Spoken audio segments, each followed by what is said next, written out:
Hello and welcome back to another episode of Critical Reactions with your host Bryan.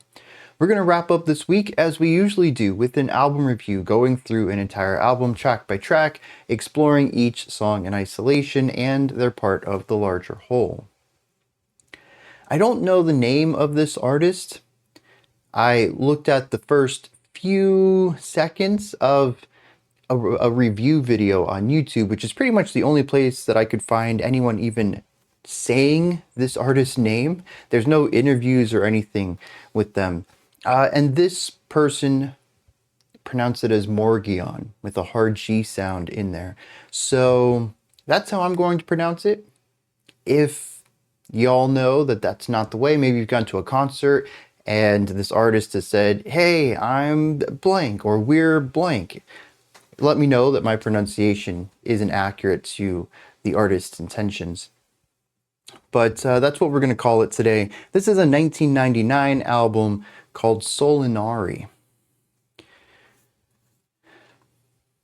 I have been told to combine some tracks on here, particularly 5 and 6. They're supposed to run together. Track 3 is only 2 minutes long though, so I'm going to run that into track 4 as well. There's only 8 tracks total. So it's going to give us 6 segments for analysis here. We're looking at 50 minutes of music, only 8 tracks in total, with most of these being in the 6-minute range and 2 of them being in double digits.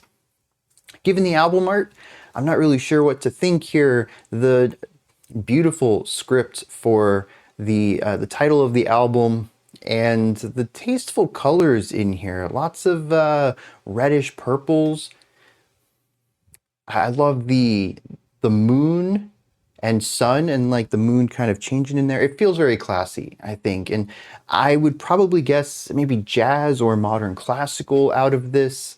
But given the titles, such as Nightfall, Inferno, Blight, The Last Sunrise, The Serpentine Scrolls, something in this feels metal. Maybe a gloomy metal? In which case, doom metal would be my go-to. That's not a really doom metal album cover, though. At least it's not what I think of. This is a long intro. Let's get into it. I'm sure the music will tell me what kind of genre it is as soon as we get into it. Let's see what's going on with the opening track, The Serpentine Scrolls.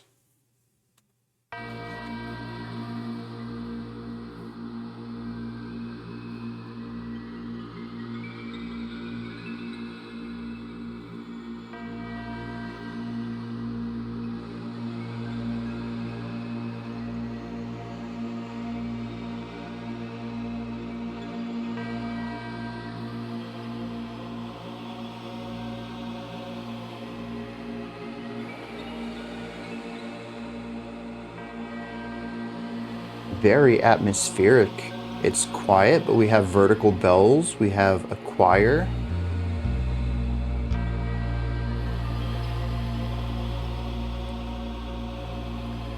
Some sort of shimmering sound persistent in the backgrounds.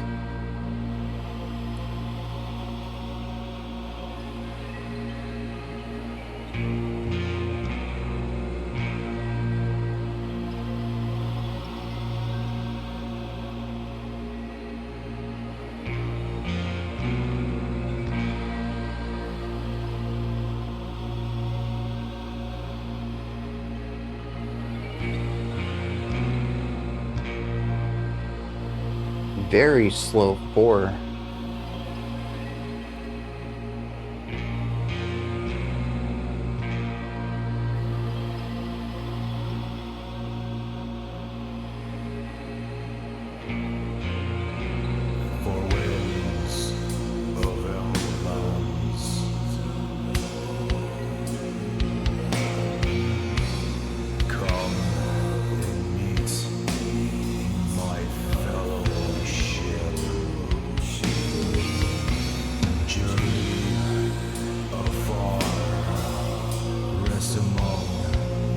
Spoken word is interesting.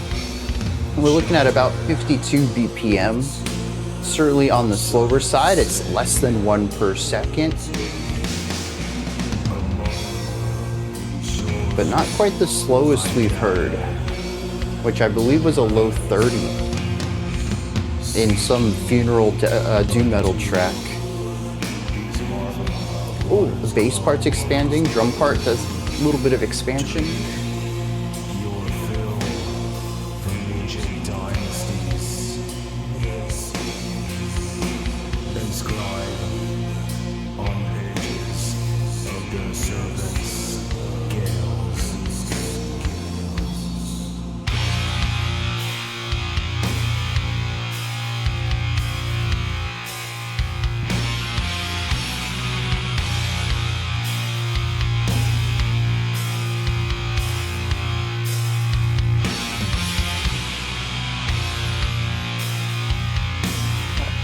Definitely reserved type of drumming.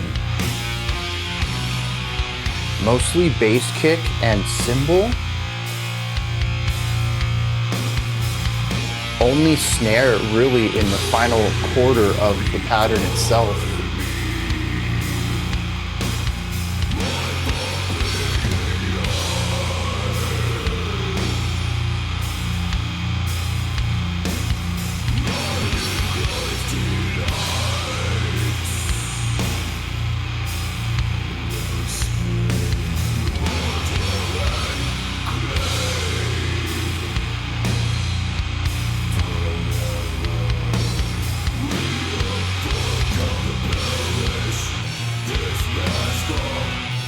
I think there's some minor tempo fluctuations going on here.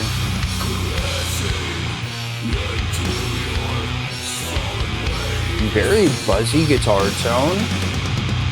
Interesting choice. Also cool how the guitars and vocals are working together here.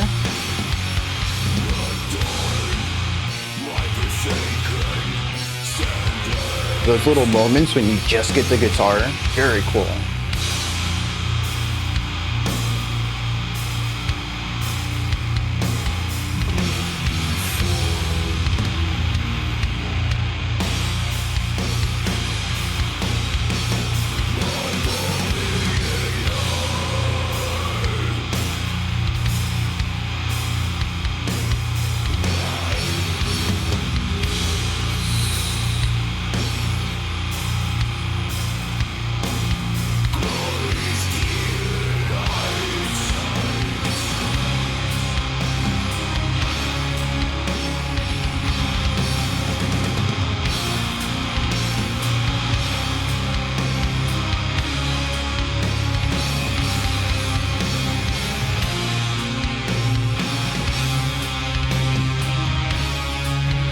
We have I keep going back and forth on whether that's a real violin or a synth. I'm pretty sure it's a synth. It's just, these guitars are so loud. I don't know how much of their texture is kind of interfering with me hearing the violin.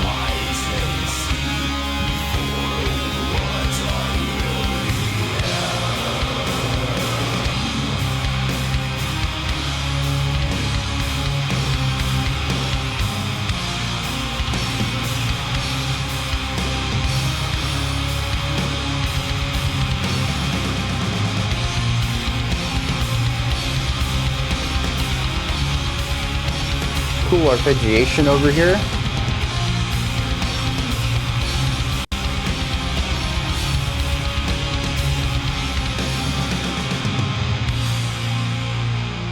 The guitar tones are really wild though. Definitely a synth.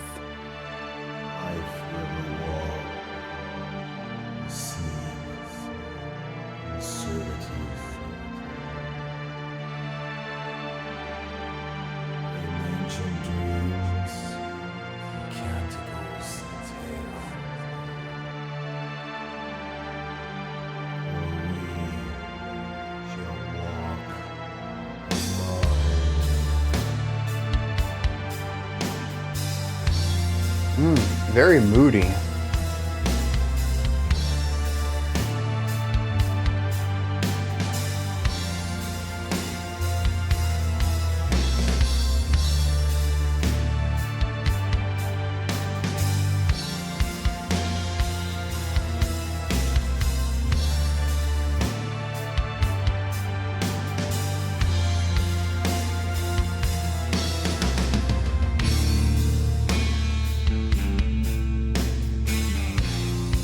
Okay.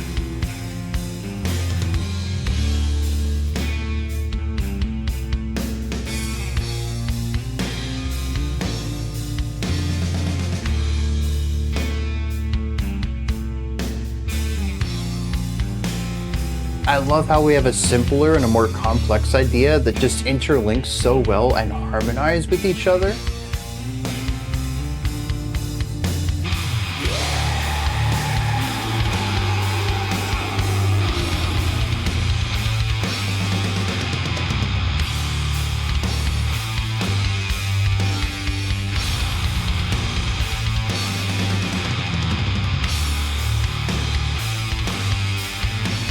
Oh. Yeah, it felt lethargic until the drums came in. Very momentous.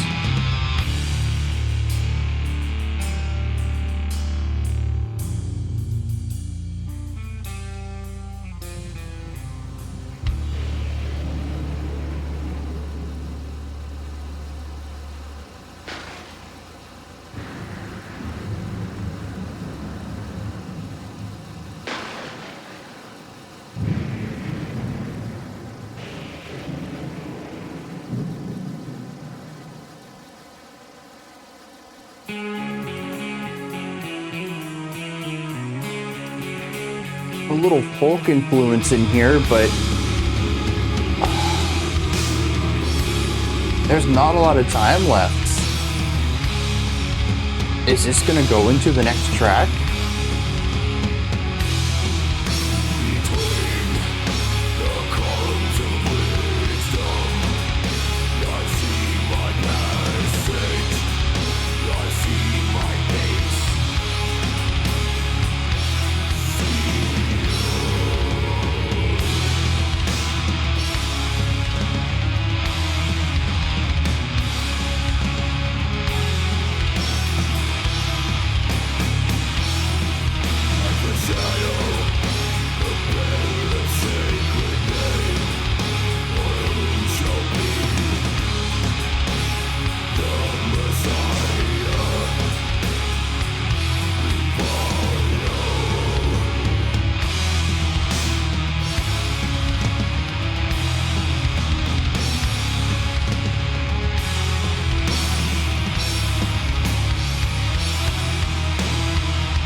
It's just gonna wrap the track up. Very interesting.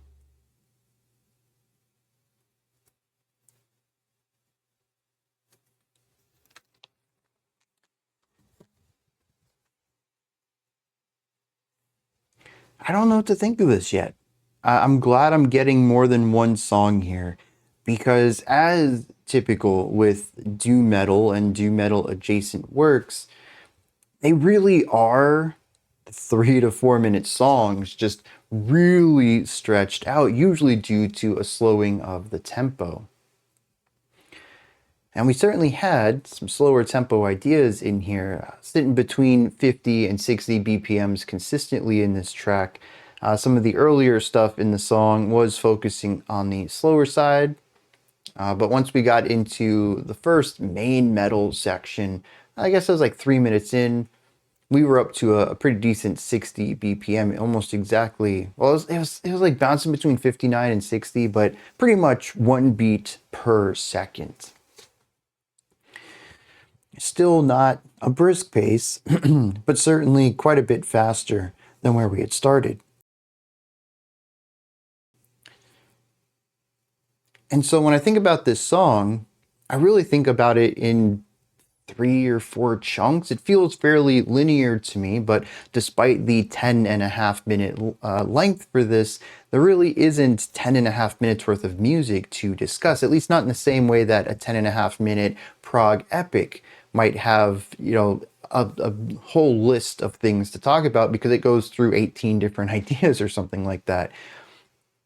A 10-minute doom track is sort of like a 4-minute standard metal track. It's a bit more condensed. It just takes a lot longer to get through everything. But what I find most interesting about this isn't how it's kind of fairly typical for Doom, at least in structure. But where it sort of deviates from that, this track kicks off in an interesting place. Atmosphere and texture, some sort of, I don't know, sort of metallic clanginess, but the reverberations of it felt sort of rain-like. We had big vertical bells. It's the nice, warm, resonant tone that rings out at the top of everything, and it's incredibly slow moving. It takes a while before we even begin to hear melodic devices, with a bass that comes in with a 4 to 6 note lick and then disappears for another 30 seconds before we hear them again. Eventually getting drums and guitars in there and pushing into a metal version of some of these ideas before the growls come in. We're looking at a solid 3 minutes of intro on this track before we get into consistent traditional musical ideas. It's all atmosphere, it's world building. Some of it even sounds sampled, sort of like what we would see later on around the 8.5 or 9 minute mark, when we began to hear samples of rainfall. And I wondered if this was just going to be the end of the track. 3 minutes intro of sound and texture, a minute and a half or 2 minutes at the end of sound and texture. Half this track was just going to be samples and atmosphere, which would be cool. I don't know if I'd necessarily be the audience for it, but it's certainly a statement to make. Even taking 3 minutes to get into the traditional metal stuff is a bit of a statement too, given how it's set dressing. There's not a lot of ideas to latch onto here. It's simply introducing mood. And it gives you plenty of time with an incredibly slow moving progression to become acquainted with this atmosphere, with this vibe of this. So I find the I don't want to say excessive, the elongated use of atmospheric setup to be a core element of this, even without the ending exclusively being atmospheric, with it only being that 20 or 30 second rain section. When you pair that with the beginning of the track, we're still looking at a third of this song not really being riff or drum or even growl focused. It's just texture. That's still kind of a big statement to make coming into an album. It makes me wonder how much the rest of this album is going to focus on metal. Is this just something that they're doing for the intro? Is it something that they felt they had the time affordance given the length of this one? Again, I'm kind of looking at it in the wrong perspective. They probably wrote the piece and then realized it was 11 minutes long. But still, we have another track in here that's 11 minutes. Is that one also going to focus on these textured atmospheric sections to help drive vibe outside of the metal focused writing? Most of the other tracks are in the 6 minute range. I'm thinking we will see less 3 minute introductions or interludes in those, as they would take up a majority of the tracks themselves.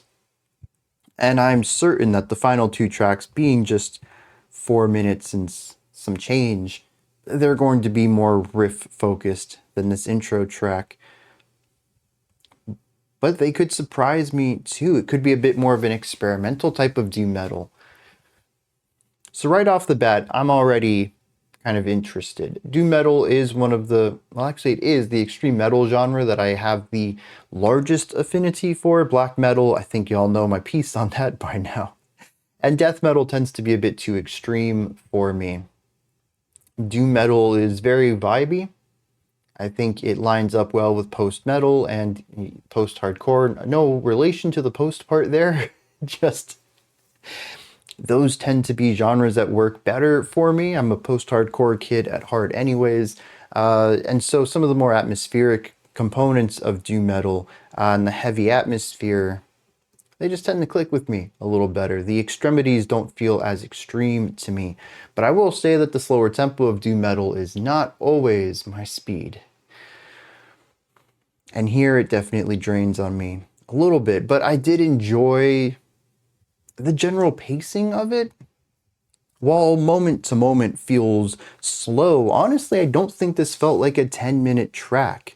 When I looked at the time, the first time that I felt, okay, let me see how far we are into this. Let me see how much further we got. We were 6.5 minutes in. I don't think it really felt like 6 minutes of music at that point, but I was definitely coming up to a bit of a resistance point, a hurdle, where I felt like I had my fill of what they were exploring in this track. Hopefully not the album. And I did find like minute 6 to 8, give or take, was a little too much of what we had already been exploring. And then the transition into the rain, into the folk metal outro was refreshing. So I enjoyed that. So generally speaking, I mean, we've definitely heard doom metal tracks that are about this length. That's just one idea, super stretched out over such a length. And those tend to be, well, let me restart that sentence. I tend to be less receptive to those. And so I did enjoy how diverse this one is. And a lot of that has to do with an organic expansion focus that they have in their composition. That is to say that most of these ideas don't just stay the idea itself for too long. Even looking at the beginning of this track, I can't stop talking about it. I think this is sort of a slightly dragged out, but a bit of a masterclass in introducing a listener to a space. It does take its time, but we have some instruments that we won't hear much of. Again, introduce the beginning of this track. It introduces the vibe, some of the harmonic writing. We get a bass line in here. Pretty cool. Where's that taking us? Now we have intrigue. When's the bass coming back? We've already gone 4 bars, 8 bars, 16 bars. Was the bass just a one-off idea? No, it wasn't. Now it's back. Oh, but it's back with a clean electric guitar. And they're doing a little bit of a back and forth thing here.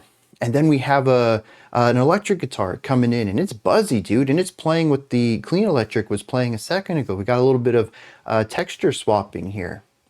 That's pretty cool. Now we got drums. They've been kind of sneaking in. Now they're here. The bass has a full idea. We got growls in, and we can kind of see how we have gone from the beginning of this track to here, about 3.5 minutes in, 4 minutes into the track, almost upway to the halfway point. And it all just feels connected. It feels like a natural evolution of this idea. And I found that to be super consistent throughout this track. Never did we wind up somewhere, and my thought was, well, I say never. The folk section came out of nowhere. Nothing in the rain section told me we were going to continue into metal, much less a different kind of metal. And that different kind of metal uses a harmonic structure that isn't or hasn't been present in this track. So it's kind of tough to tie the outro of this track to the rest of it. But other than that one moment, I would say that the first 8 minutes of this are very consistent. And ideas have natural expansion too. Just listening to the drums, I was talking about how they were kind of locking into a single idea. We had the cymbals and then the 4 on the floor bass kick. And then at the end of this phrase, the final quarter of the full drum pattern, we introduce the snare and the tom. What's interesting is that the snare and the tom fill was consistently evolving. Every time it came back, it was slightly different, even up to the point that we began to jump the gun on it. Instead of coming down on the 4th to last beat. So I believe it is a 4-bar phrase here, although I might have been feeling the 4 bars in double time, because it was probably 2 bars given the slow tempo. But anyways, we're going to go with 4 just to make it easy. That way we can chop it up into fourths, and that gives us the quarters that I kind of perceive this in. So the first 3 bars is bass kick and cymbal, but this final bar has the snare, and on beat 1 of this final bar, we get a snare accent.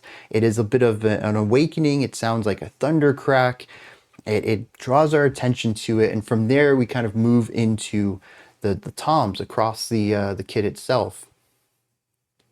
But after 2 times of doing this, the third time we come to this fill, we actually get that snare attack on the and of 4 of the previous bar. And the 4th time we do this, we actually get it on 4 of the previous bar, jumping the gun on this a little bit and getting to it sooner. This also opens up more room within those final 4 beats to explore more ideas, more dynamic playing, more drum hits, different types of ideas. We no longer have to accent beat 1, so it can be more free form, less restricted in cadence or emphasized beats. And this 4th time also leads us into the next idea. The entire band sweeps over. The guitar riff changes, the bass idea changes, the drum pattern changes. We're no longer doing this idea of just having bass kicks throughout a majority of the pattern. We now have the snare present through the entire pattern. And we got here by subtly adjusting this one idea at the end of the section and expanding it till it starts overflowing, and then it overflows into the entire pattern itself. And through this evolution, we have a way of connecting the first metal section of this track into the second metal section.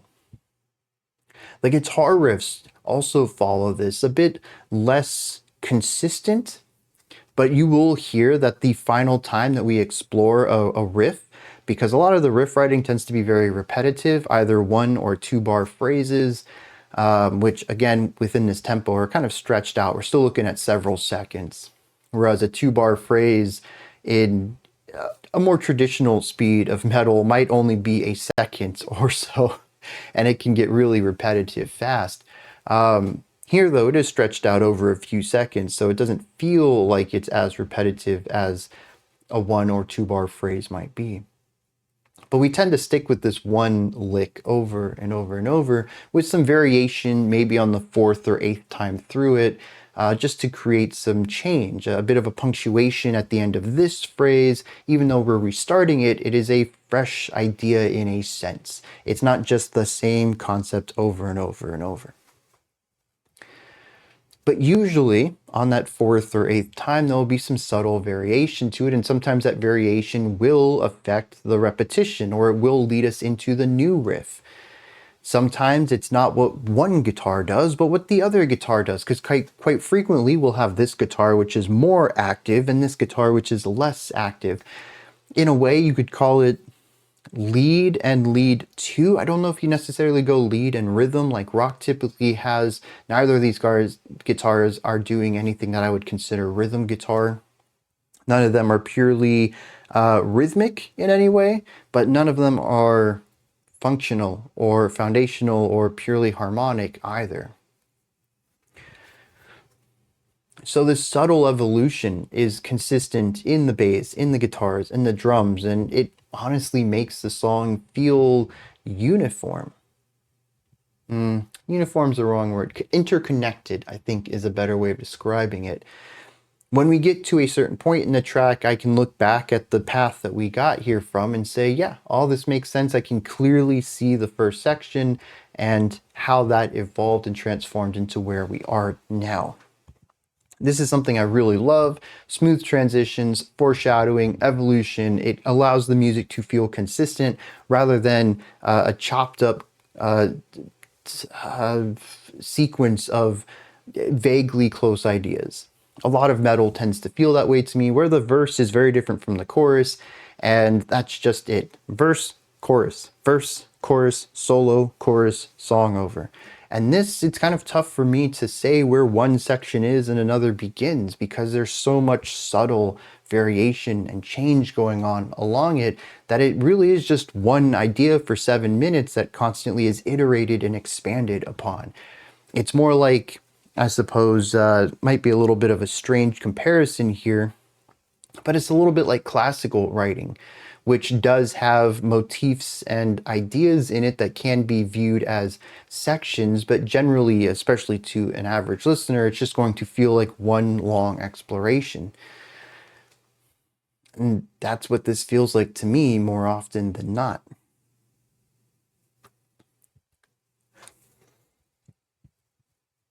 I've been trying to figure out the mood of this track.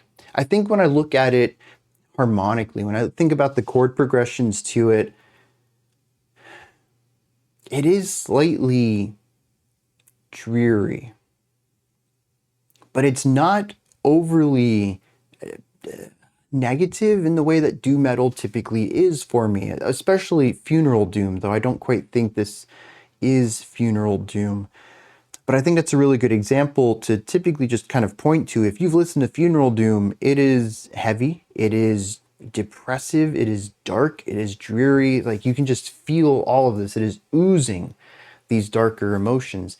This, I don't feel that's accurate. Part of it is the chord progressions. I just don't get a lot of negativity out of them. But I think another side is timbre. I don't think people think about this too much when it comes to metal, because honestly, despite the fact that metal's history is filled with people who have created signature tones, so much so that you don't even have to know who's playing it. You can hear the guitar and know who's playing it. You don't actually have to see it. This has been a staple of metal, and even a little bit, I'd say, in the rock world as well for a while. There was certainly a point into the late 90s and 2000s where signature tones were just kind of a thing of the past. And I think at that point, it just becomes aggressive metal guitars to me. No longer a voice as much as a tool. And I don't think one way is better or more important to a genre than another, but it's just a simple observation here. I know what Randy Rhoads' guitar sounds like. I don't really get that same way with modern metal guitarists. The fact that I can't really name any modern metal guitarists is probably an element of that in and of itself. But it also creates music that elevates the music at the forefront too. This is a song that doesn't seem to highlight any in particular instruments. Kind of. I'm going to retract that statement in a second. But the drums are never overstated to a point of dominating the sound. There's nothing complex or polyrhythmic or melodic in it. A lot of it is on the more functional side of things. And the same kind of goes for the guitars. There's never a solo in here that immediately bends my ear in that direction. There's no riffs that stand out in this track. All of it adds together to create the atmosphere of this song. And the growls are kind of just growls. I don't really hear a difference to these types of growls in others, but that one I probably chalk up to a skill issue. A lot of growls just sound similar to me, even when some of y'all have mentioned that these are iconic growls in metal's history. So yeah, that one's probably just my ears not being well tuned to growling in general. And so everything seems to support the atmosphere of this track. What is the atmosphere, though? When I think about the timbres of these instruments, I listen to the guitars, they are wild. In my mind, doom metal, I took a long time to get here, I apologize. Doom metal tends to be very bass heavy. Lots of reverberant tones, lots of overdrive to ensure that you can strum once and that tone will hang around forever.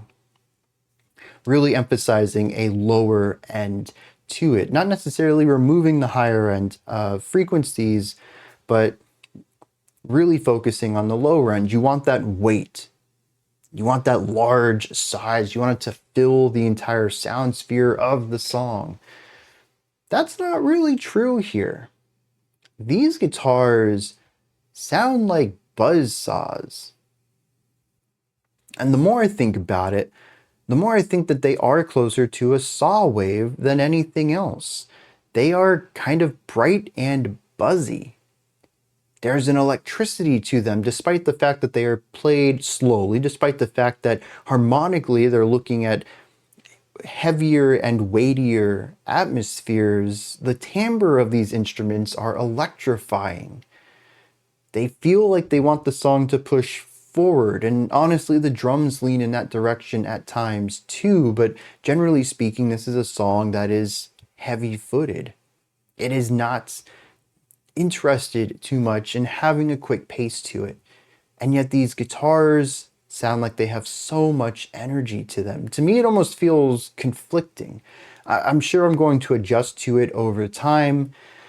I'm only a fifth of the way through this album. Geez, a fifth of the way. Starting off with a super long track that takes up a huge percentage of your album always feels daunting to me. Like, I've listened to one track. Oh, that was 20% of the album. And there's more than 5 songs here. So, I don't know, I always find that to be a funny way to look at albums. Usually you get a few tracks in and you're like, well, I'm only 10% done. There's a lot of music left. Here I got one track in. I'm like, geez, we're almost done. But yeah, it's very frictional to me. Part of this song tells me it's heavy and weighty and dreary, and the other half says, let's go, dude. Let's go on a ride. And some of the riffs in here, especially the more arpeggiated ones that have faster playing and them focusing on eighth notes, they feel like they're ready to go somewhere. Like they're all packed up at the door. It's not time to leave yet, but like they're getting antsy. They're like, maybe we can just leave a few minutes early. Who cares if we get there early? Who cares if we wait there? I'm just tired of waiting here. That's what the guitars feel like to me at times. It's a really interesting emotion to engage with when almost every other part of the track is like dragging its feet. It's like, don't you feel so low, bro? It's just a dark, gloomy day here. And then the guitars are like, let's go. They're like a little puppy ready to go out for a walk. And it's a rainy, dreary day, and the owner is tired.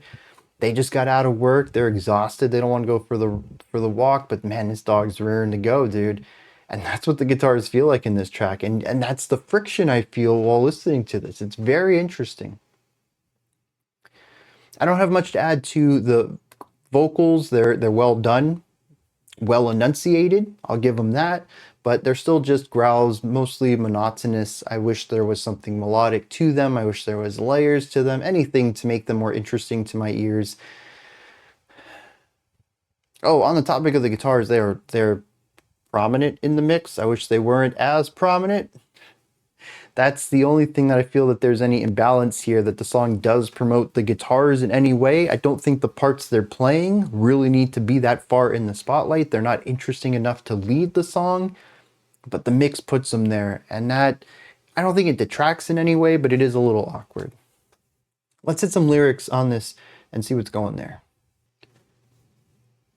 I've read this a couple of times through and I have no idea what I'm reading.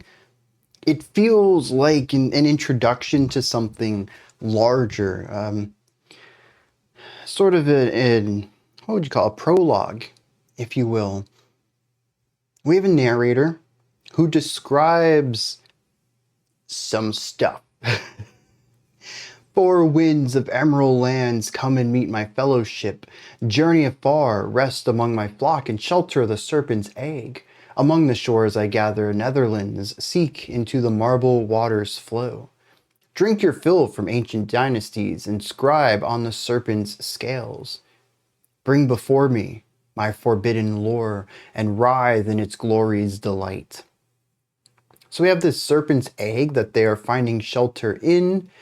Not sure what to read into that, but within it they scribe on the serpent's scales a history.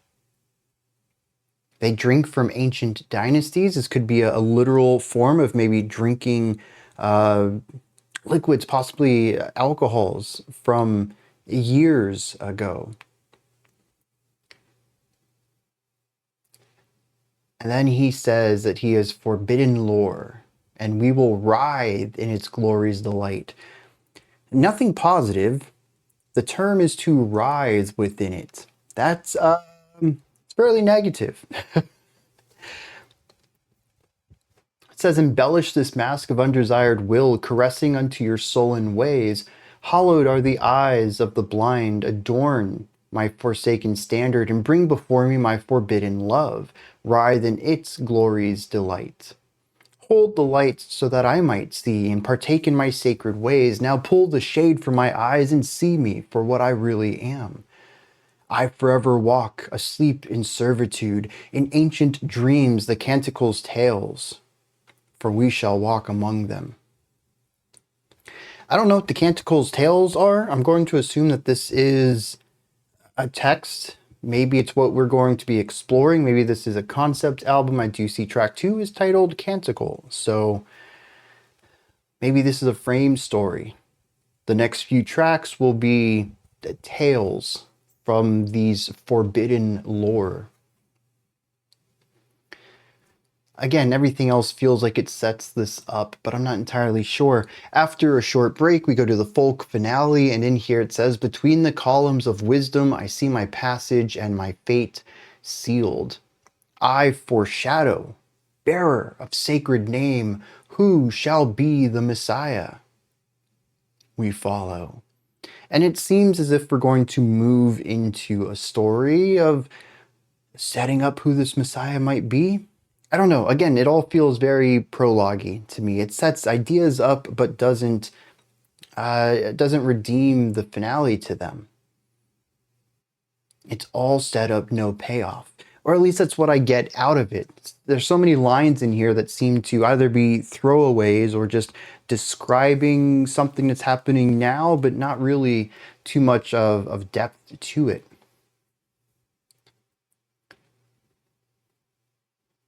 I can't really tie this back to the music either, other than the fact that the song as a whole is generally consistent, like a journey, evolving in a linear direction, much like a prologue would. Musically, there's not a lot of payoff in here either, but it does seem to be setting up atmospheres, if nothing else, that we might explore further into this. But I don't really get the feeling of beginnings or startings in this music, but I do guess from more of a texture perspective and structure perspective, it does feel prologue-y in ways. Let's dive into this next one called Canticle.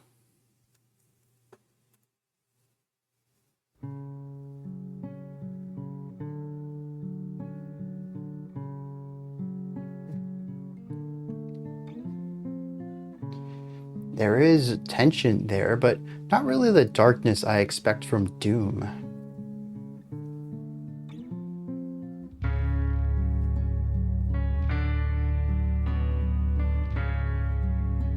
That is a lot of sub bass though.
Ooh. One beat earlier than expected.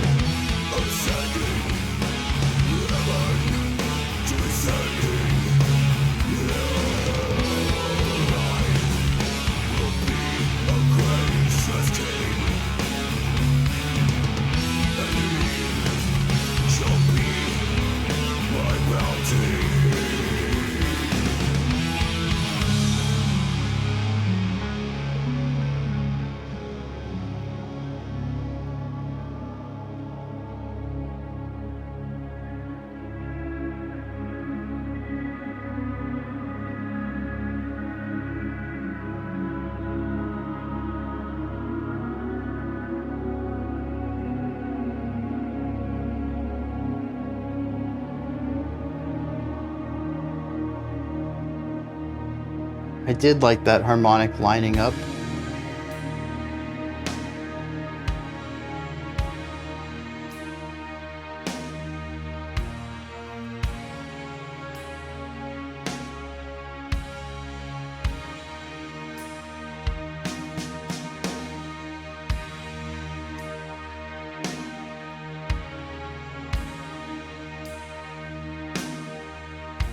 Another one that's about 60 BPM. Really like hovering around this number.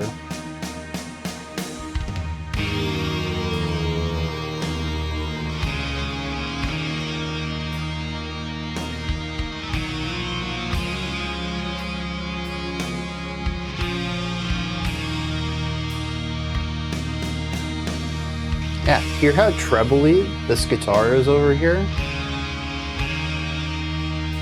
It feels electrifying. It provides energy, despite the lack of movements.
To be totally honest, because it's what I typically am on this channel, I didn't really enjoy that. All of the promise that the intro track gave me of diverse ideas and linear expansion and consistent evolution is gone here. We have an idea at the beginning of the track that, I mean, it's gorgeous in its own right. I like what it's doing. Once again, strong bass and guitar, harmonic and melodic writing there. This just abruptly becomes metal, and it doesn't carry on from what we were doing as clearly. I do believe that it is inspired by some of those earlier guitar moments,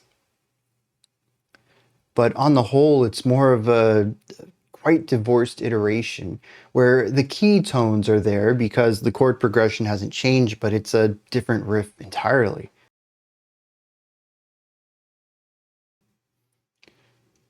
The riff itself is fine, but unlike the gorgeous elements at the beginning, I don't really find much about this first metal section that grabs me. It's just iterative doom metal. The thing that stands out the most is the tone of it, and as I pointed out, this guitar over here is just very trebly, which more trebly oriented metal from the 90s makes sense to me. That's one of the biggest delineations of the metal sound between 90s and previous and post 2000s, just how low end and heavy guitars became, especially as we began down tuning and then even EQing for the low end tones rather than the high end tones. But to me, it still sounds a little interesting because I can't say I've listened to a lot of older doom metal. So that still stands out to me as something fairly unique, but the riff, again, it's not really too memorable. Once we hit the riff at the end of the track, it's more of a chord progression. Dun, dun, dun, dun, dun, bum, bum. And it's just this series of root tones, basically. So the final riff wasn't too memorable either. The cool guitar interplay that I forgot to bring up in the last song's analysis segment, but I did talk about in the reaction for the first track, is here on a much smaller scale. The two guitars are playing unique things, but given that our right guitar isn't anywhere near as expressive or melodically driven, the left guitar can't play a less melodically driven version of that because this side's not really melodically driven to begin with to have a lesser form of it. The bass pedal tone throughout most of this too. I was talking about the connections between this, and the intro doesn't really connect to the first metal section, and then that just abruptly, after a short run, goes back to some soft sounds. I think we only had 32 bars of the metal. Honestly, I think it was less than a minute of that first metallic section before he dipped away from it. It certainly felt unresolved. It didn't feel fully explored. And it's just very sharp transitions, both sonically and compositionally, between the lighter and the heavier moments on this track. The contrast is there. Low to high to low to high, and then a fade out. Well, not necessarily. There's a final note that gets faded out. It's not like we fade out a continuation of the song itself. But there's just, to me, not much to write home about on this one. It's a solid atmosphere. The tempo keeps it feeling heavy. The drum work is probably the most expressive part of this. We have some cool fills throughout this, and they do get more intense over time. That does carry over from the first track, but otherwise, it just feels like a lesser form. Well, I don't want to say lesser, a less complex form than what we had seen on the previous track. And if I listen to that first one, that's my expectations. That's that's my baseline right there. You do want to start an album off strong, but you don't want it to be your strong guest. Otherwise, everything else, you're going to set a bar that nothing else is going to touch on. And we still have a lot of music ahead of us. It's quite possible that they do reach this bar again and that this track is designed to be a lull of sorts already. But this is 5 out of 10 for me, where the first track was a solid 8. It feels like a massive step down. The simplicity could be artistically or thematically driven as well. Even though I subjectively don't enjoy this as much, it could be just as artistically strong. Maybe the lyrics lean into this. Speaking of the lyrics though, I'm not a big fan of the growls. We already went over that. I don't like the spoken word here though either. I don't think I've brought this up too often because spoken word in doom isn't something we've heard a lot of, but this isn't the only band that I could relate this to, but I can't think of another one off the top of my head. The song is slow, 60 BPM throughout most of this. 60 BPM is very slow when we're looking at syllables per minute. Most people speak with a little bit more of a brisk pace. That's not true here. And part of that is because you got to keep that heaviness, that weight. And just as the guitars aren't playing a lot of notes with the slower tempo, we don't really get a lot of syllables either. The problem is that it ends up feeling a bit stilted. I think when a sentence is flowing, it's fine, but I am pretty sure I heard a sentence have a 5-beat pause in it. I mean, it was spoken word, a gravelly spoken word, but I could hear words in it. And the sentence wasn't over. But then we waited 5 beats, a whole entire bar later, several seconds before we continued on. Imagine if I just stopped in the middle of a sentence and then continued it later. I mean, that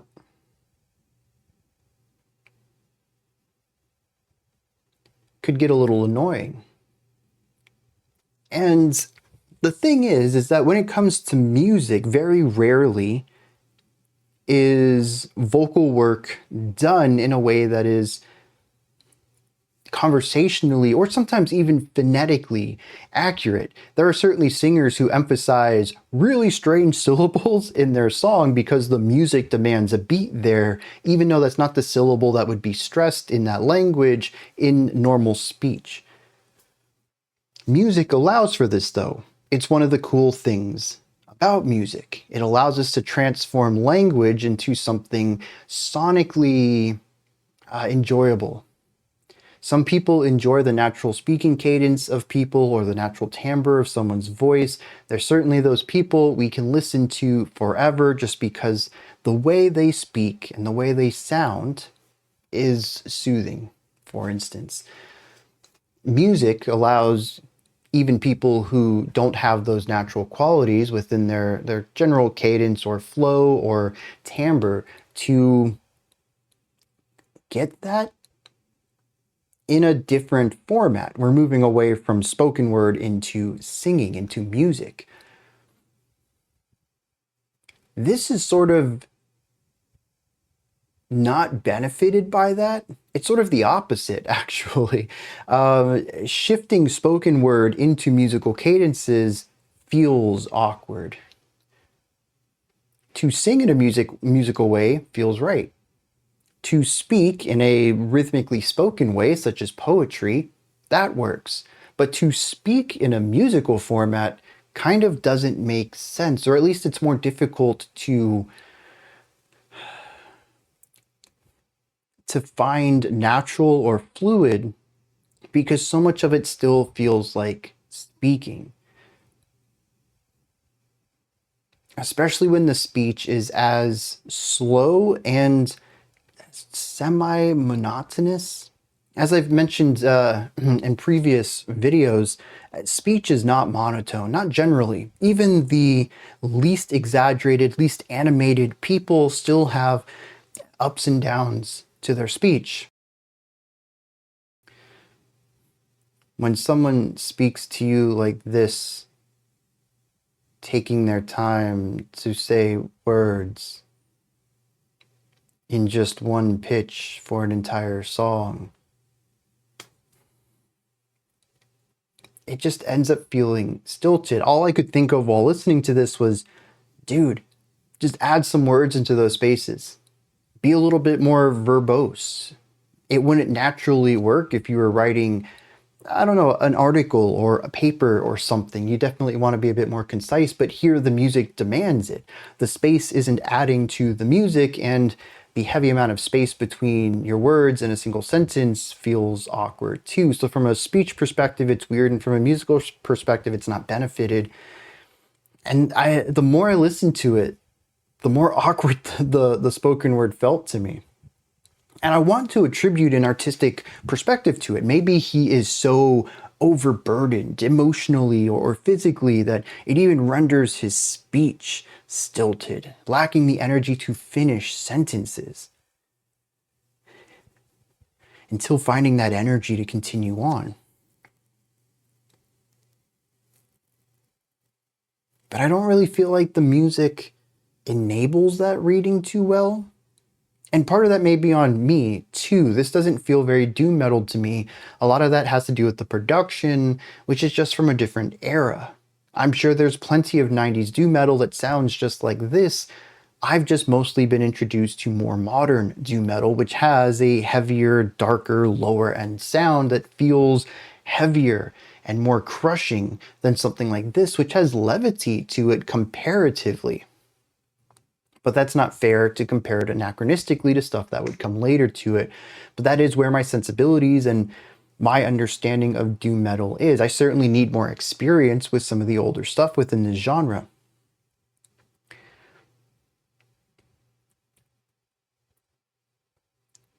But this song just, it never came together for me for a variety of reasons, some subjective and some objective. Unlike the first track, which was about 1.5 times the length, this one only 3 minutes in, I was already wondering how much longer we had because I was kind of done with it. And that's never a great feeling to have. But I would never wish for it to be sped up. It would lose everything it's aiming for. I just understand that at least this track in particular, well, I'm not the audience for it. So lyrically, I do think that this continues on. It says, I walk among this pantheon to gather up the stars, blessing the waxing moon and swallowing up the sun. For I foretell the coming God, ascending heaven, descending hell. For I will be a gracious king, and the eve shall be my bounty. So it is written, so it shall be done, the falling of father, the falling of son. The idea of gathering up all that makes light, all that creates brightness, and replacing it with what we want. A waxing moon, the falling of the sun. It even says something of, where did I miss that? Oh, the eve shall be my bounty. So nighttime is where we will flourish. So we have a general focus on darkness and night here, and that there is a coming God that will descend hell.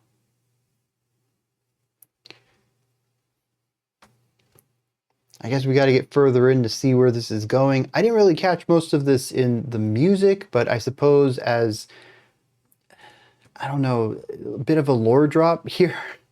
I don't really get a lot of information here, but it does take its time to sort of set up some general themes. It follows up with the idea of a savior or a messiah from the end of track 1. We have a god that is on the horizon here, and it does focus on the fact that this god will be one of night, but I don't hear many of these themes musically. So let's continue on. Track 3, Solinari, is only 2 minutes long. We will run that into Nightfall Infernal, track 4 at 11 minutes. We got 13 and a half ahead of us. Let's hope it's interesting. Let's dive in.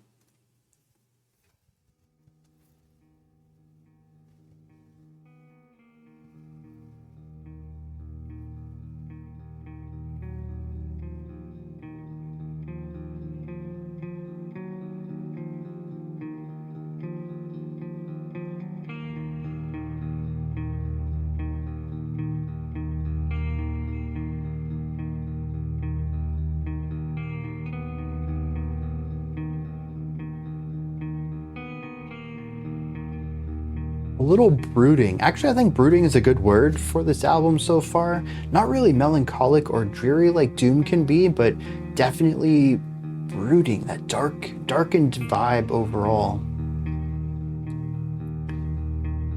I guess brooding has a begrudging element to it, and this album seems to be moving towards this new god with arms wide open. So that doesn't seem too accurate either, at least to the lyrical themes. It's a beautiful solo here, though.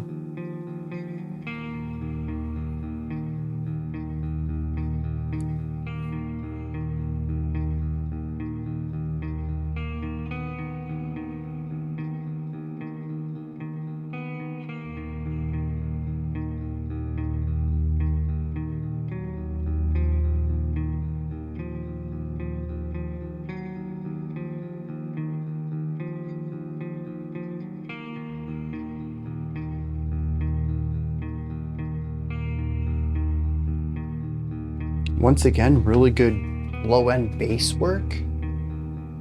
There's just that nice sub-bass rumble. Nice drone to fill this out. This also feels like something's on the horizon.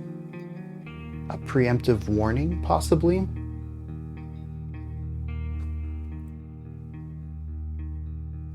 Oh, but it was an instrumental.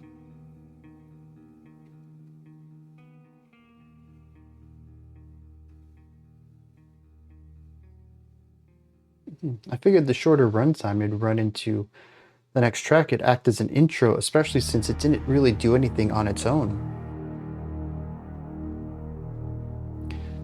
So 2 tracks in and we already have an interlude.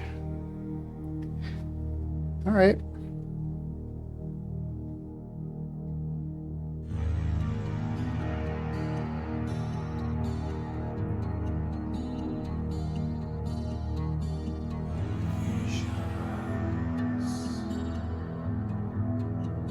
I really don't understand why we had a hard stop between these 2 tracks, because this guitar part is very similar.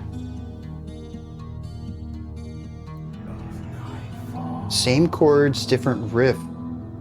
Why aren't these just one track? Maybe at the very least take a few patterns of that one, 30 seconds worth, and make it as the intro of this one. Just get rid of Solinari entirely. It's such a weird decision.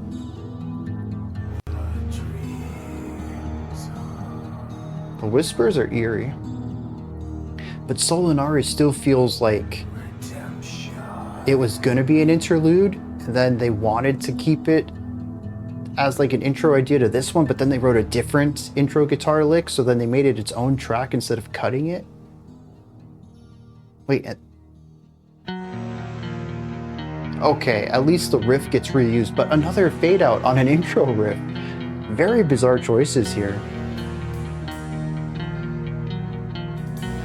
Like the last 3 guitar riffs we have heard are all connected, and yet musically they're not. There's always a fade out between them. Maybe disconnection as a theme.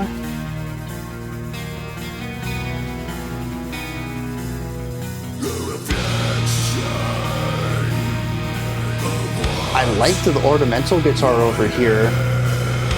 The chords make sense now, but I hope we get those ornaments back.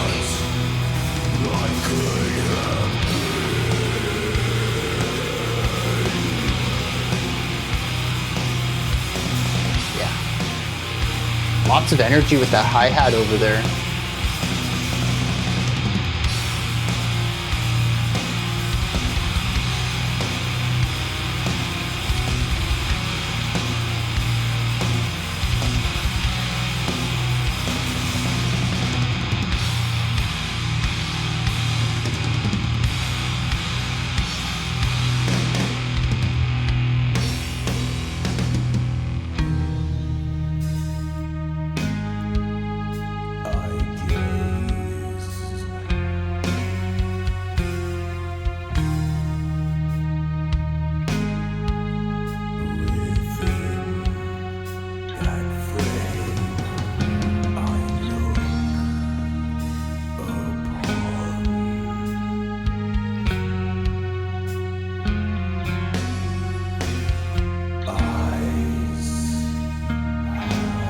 The space between gaze and upon, that's what I'm talking about.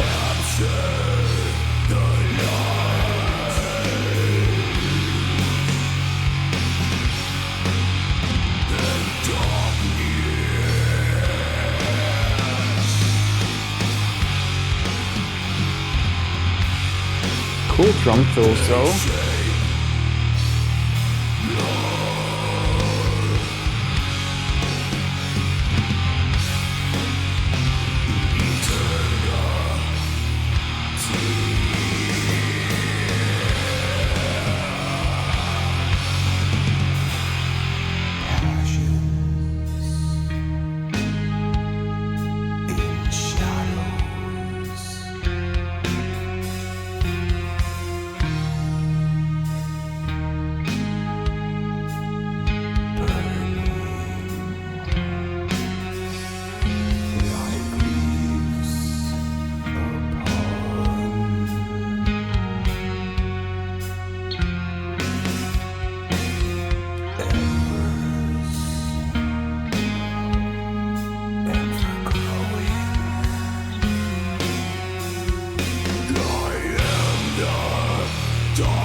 I liked the more nuanced writing. I wish it had been fleshed out just a little bit, but it all coalesces into this wall of sound.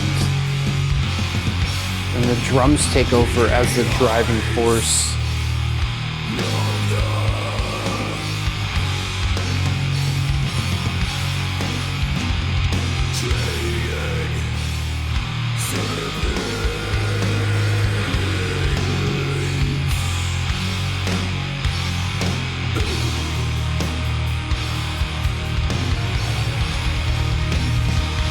Okay, this is a bit of a change.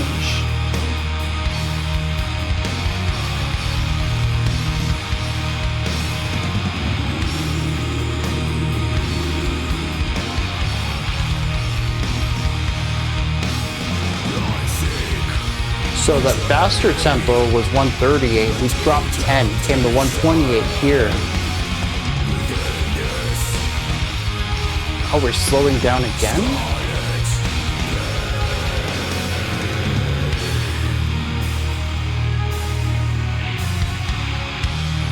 Very interesting tempo fluctuations. They're not always on downbeats, but it's not gradual like a retardando would be.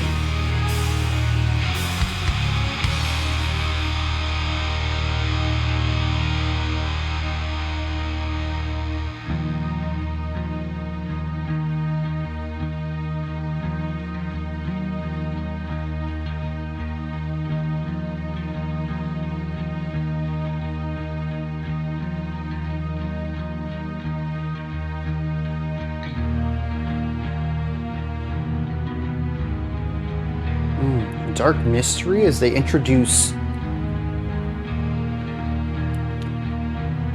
What mode is this?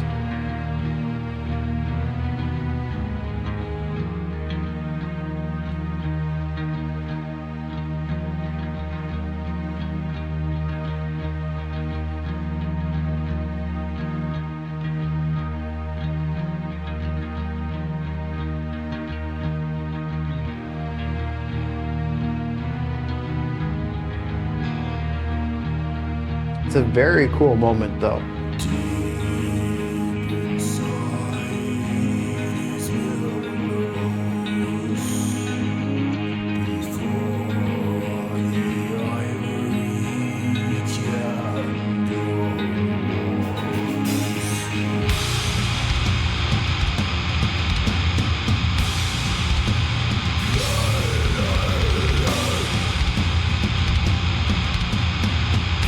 Interesting guitar tones. It's kind of drone, pure white noise. I don't hear different pitches.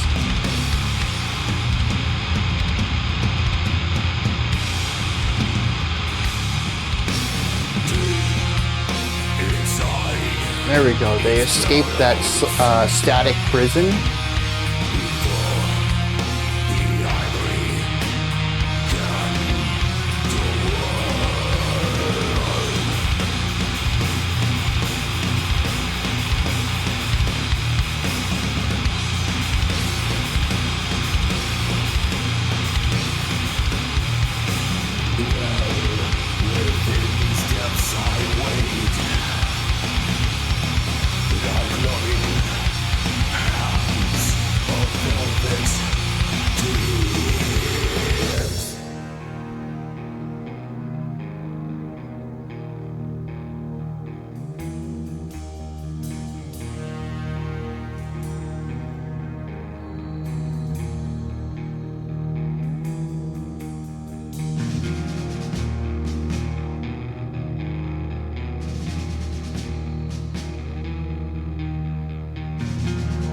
So some marching snare ideas.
That's kind of fun, bringing the guitar in on these like snare only hits that were kind of introduced previously on the marching snare rolls.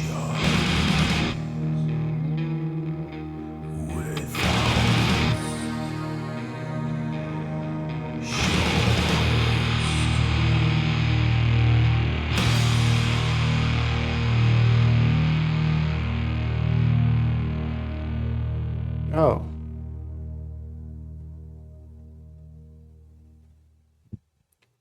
For those of you who know the words, do the lyrics make it seem like we were ending?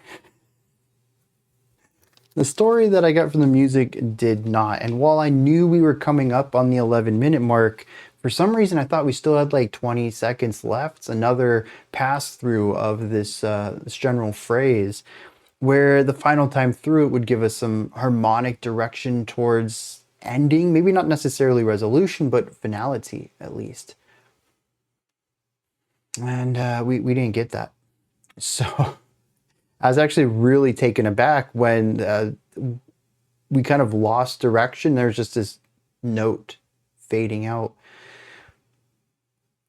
The song just sort of unceremoniously wraps up. I'm going to wager that this is probably a favorite off of this album. Metalheads love their longer tracks, and they love contrast and growth, and this kind of grabs all of that. I will say it is probably the most dynamic track of the album so far. It really doesn't have a lot of competition, though. We have an interlude. We have a track that is just very minimal in ideas. You really got to love that doom, slower atmosphere, or track 2 is not going to be for you. And track 1 was a little all over the place, with a full third of it being sounds and samples. Really, well, as I called it earlier, prologue-y. So to me, this is really the first proper and well-written song combined. I don't think it's a surprise that so far I think it's the strongest on the album, even if it isn't my personal favorite. Track 1 still grabs me for its progressive writing throughout. This track kind of leans a little bit back into that. We do hear quite a bit of contrast in the drum parts. I love hearing the drummer lead the intensity. Always the first to change up time feel, and the rest of the band typically follows. They are the conductor, the band leader. And when the drums start doing something, the guitars will follow in on that soon. You can make a bet on that. The vocals are more of what the vocals are. They're either oddly phrased with spoken word, or they are growled and very background staticky to me. So I do think that generally speaking, we have more riffs on this one, which stand out a little bit more, but we also have plenty of sections where the guitars just play the root tones, presumably, of whatever chords we're passing through, and we get a lot of these dum dum da dum dum da dum bum bum, and they're great for atmosphere, great for texture. Maybe it's just the mood I'm in today. They're not really grabbing me, but I do think they do a fairly good job of setting tone and atmosphere and emotion throughout this track. I'm still trying to figure out where I know that riff from, those chords in particular. Like I said, they kind of brought in an ominous element, but even a little bit of mystery, some little bit of adventure texture in there. But I can't quite place where I've heard something similar. But it did feel a bit more expansive, not in the vibe of making a song larger, but kind of opening up the skies emotionally. A lot of this album has felt heavy, rooted, smaller. This just feels a larger exploration, I think, is kind of a vibe that's in there. Kind of goes along with that adventure thing I kind of get from it. Adventure is a weird word for it, but I feel like it's right, even if it's only a portion of the emotion of that. Regardless, it's a different tone from pretty much everything else in this album so far. So I think that's going to be a bit memorable for me, just that one section by itself. Otherwise, though, a lot of this is what I've come to expect for this. We are past the halfway mark. We have finished 30 minutes of music. There's only 20-ish left on the album. So I'm going to wager that I can't believe we're over halfway through and this is the first real proper track on the album. How have we had so much time spent so far, not really engaged with much of anything? Speaking of much of anything, Solinari, man, track 3. I kind of aired some of my criticisms already, but I do want to revisit it because to me it's a really confusing part of this album. Solinari is a cool solo that has a very similar mood. I believe that's because it's the same chord progression as the intro to Nightfall Inferno, except they're not connected. Solinari fades out to silence for a couple of seconds. Nightfall Infernal fades in with the solo, or the continuation of this solo section. It's a different riff, but very similar vibe. And then it fades out into nothing. And then we have the metal riff that kicks in. I can kind of see the vision here to reduce down to 0 and then punch in with something sharp, high contrast concept right there. But it also feels a bit stilted in a way that this hasn't always been. One of my greatest criticisms or praise, I suppose, for track 1 was how effective it did this passing of the baton. Not once, but at least twice within that track, of smoothly connecting their ideas across the entire song and making it feel effortlessly singular in vision. This feels like a car with a bad engine constantly starting and stopping. You move a little bit and then you stop. Then you move a little bit and then you stop. And it's really awkward to listen to. The fluidity is gone. Any sort of connection is gone. It's entirely disconnected, which, as I mentioned, maybe there's some thematic purpose for this. But it just feels really strange, almost as if, like I had mentioned, some of this was originally written one way and then something else was written and it just happens to be incredibly similar and they didn't want to cut the first thing they wrote, so they found a way to socket it into the album, but it just doesn't make a lot of sense. I still think the best decision here would have been to take parts of Solinari, maybe not the full 2.5 minutes, as it is incredibly repetitive. The first half is identical to the second half with a little bit of drone. There's a low end, almost sub bass drone that happens in the final minute.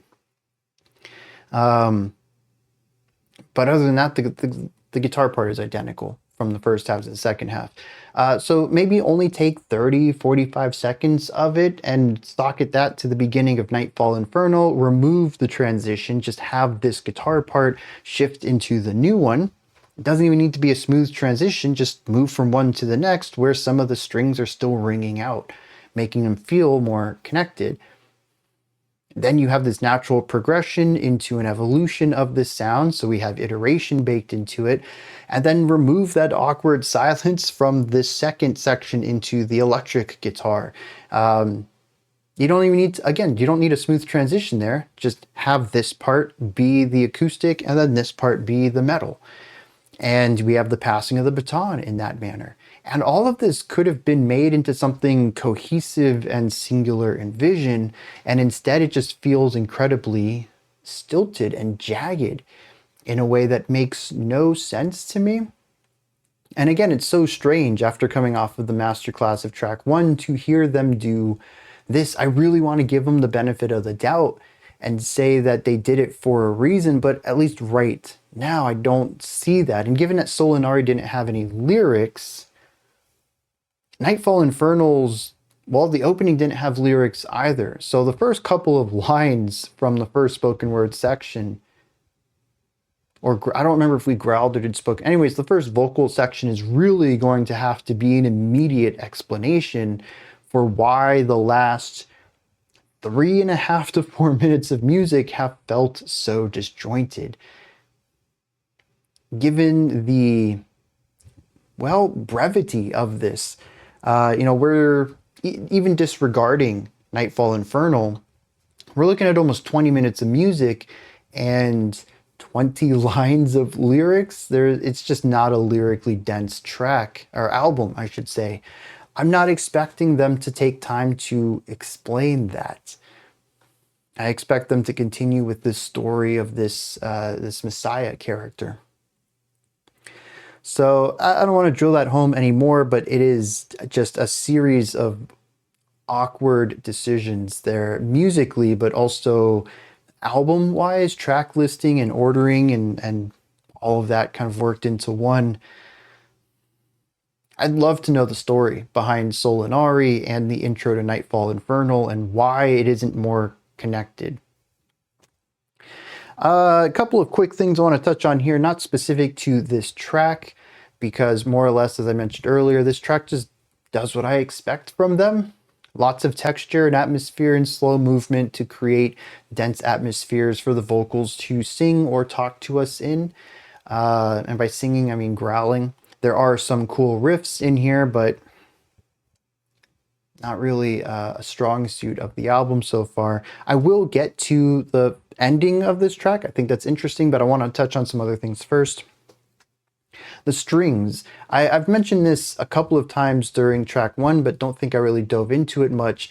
I really like the string section when they're used well. A lot of the times, particularly on this track, I found that they were more textured than anything else. It should be expected based off of the music here, but I am a bit disappointed that track 1 gave them some really cool melodic ideas to juxtapose the guitar ones. Once again, track 1 sets a really high bar for compositional style that the rest of the album isn't meeting. I'm going to assume intentional. I don't think it's that they lack the skill. Obviously, they did all of this cool, more progressive writing on track 1. That just doesn't seem to be the direction the album wanted or needed to go in. To me, it's a bit of a poor analogy, but I suppose a semi-accurate one. It's false advertising. Track 1 led me into this album thinking I'd get one thing, and so far I haven't gotten that again.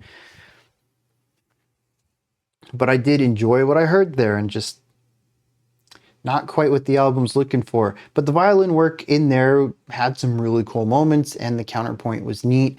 This track, we primarily see it as texture. And to be fair, strings sound great.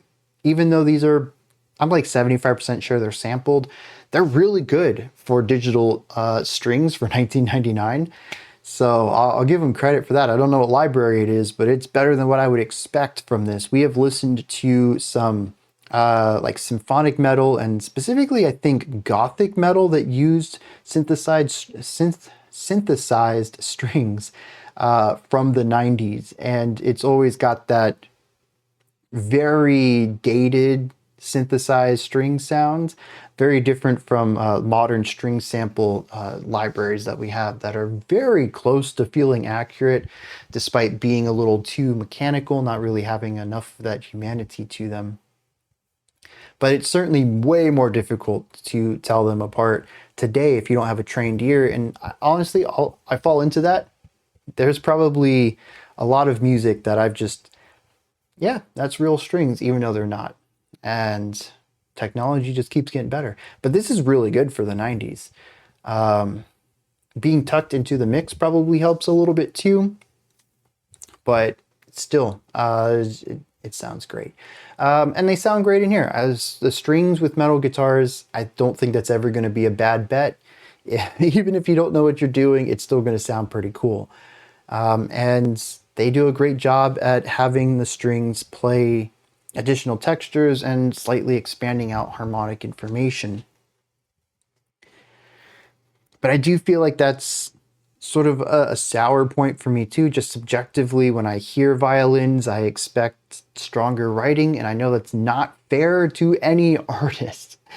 But just like when I hear an orchestra have an electric guitar and it just brings some grit to it rather than bringing rock or metal riffage into an orchestral or classical setting, I feel the same way about this. When I hear the violin, I want to hear some classical in here. I want to hear the musical influence that the instrument is typically used within. Even give, well, it'd be a little more awkward, but maybe even use it like a fiddle. Throw some bluegrass in here. That's just a personal thing, though. I don't, like I said, it's not fair to artists to tell them how they should or should not use an instrument in their music. But I've just been a little whelmed by the violin. It's a fine addition, but other than a couple places in track 1, it hasn't really wowed me. Here's something I noticed heavily in this track that I haven't really picked up elsewhere, but aside from track 1, we really haven't had a chance to explore it. This song really focuses on layered ideas versus wall ideas. This track in the lighter section has nuanced writing, 2 guitars and a bass. Drums are sometimes more melodic as well. The 3 string instruments are all bouncing around each other. The bass might take 2 beats to do something melodic, and then the guitars will come together with slight variation. One might be moving a little more than the other, but they will harmonize and do their thing, and then in their space, maybe they'll hold a note out and the bass will fill that in, and then there's a violin that's mostly holding notes out in the background, but sometimes it'll have some passing notes. Da, da, da, da. Got a little bit of movement there, and that can fill in space between the other instruments, and it's just very interwoven. And then the very next section will just be every instrument playing one chord. And I get it. Again, high contrast. We're definitely going for something that feels more spacious versus something that feels weighty. I think it's effective. I want to give them credit for that, but I definitely favor the layered writing over the wall writing, and I am finding myself gravitating more towards their lighter acoustic writing and playing versus the metallic stuff. But I am finding that to be, at least in this track, which again is still kind of making up a majority of this album for me so far, to heavily focus on this high contrast. We haven't really seen that much prior. I guess Canticle did a little bit of that too with its 4 sections, just high, low, high, low. I don't remember the low sections being as intertwined though. That might have been because the violin wasn't present on that track as much. The last thing is small. I'm not going to spend a lot of time on this, but it is doom metal, and this typically comes with the territory. There is temporal inconsistencies on this track, or sorry, on this album as a whole. I pointed this out a few times where I'm like, oh, that's a little slower than expected. But I think on this track in particular, it stood out the most to me because we had a section that felt like it was supposed to be consistent, but it was just slowing down more and more. Like we kicked into a much faster section. This is going to introduce the end of the track, which I'm going to save here and talk about, or I saved for here to talk about. But we ramped up from 60 BPM to about 138, very fast, over double time here. And from there, after 8 bars, maybe we dropped it down to 128, something that was feelable, but not drastically changing for the song. But then from there, we kind of dropped to 124 and then 118 and then 115. But the thing is that it wasn't gradual. Much like a crescendo, well, actually we'll go decrescendo so we can focus on dropping things. A decrescendo would be a gradual reduction of the volume over a period of time. So a ritardando is a gradual slowing down of the tempo over a period of time. But it has to be consistent. That's the thing about crescendos. Decrescendos, retardandos, and accelerandos, which would be to speed up. They have to be consistent, or consistent-ish. We are all humans, and even as an orchestra might have a conductor to keep everyone unified in their increase or decrease of whatever this value may be. They're humans. It's not going to be perfect. But the idea is consistency.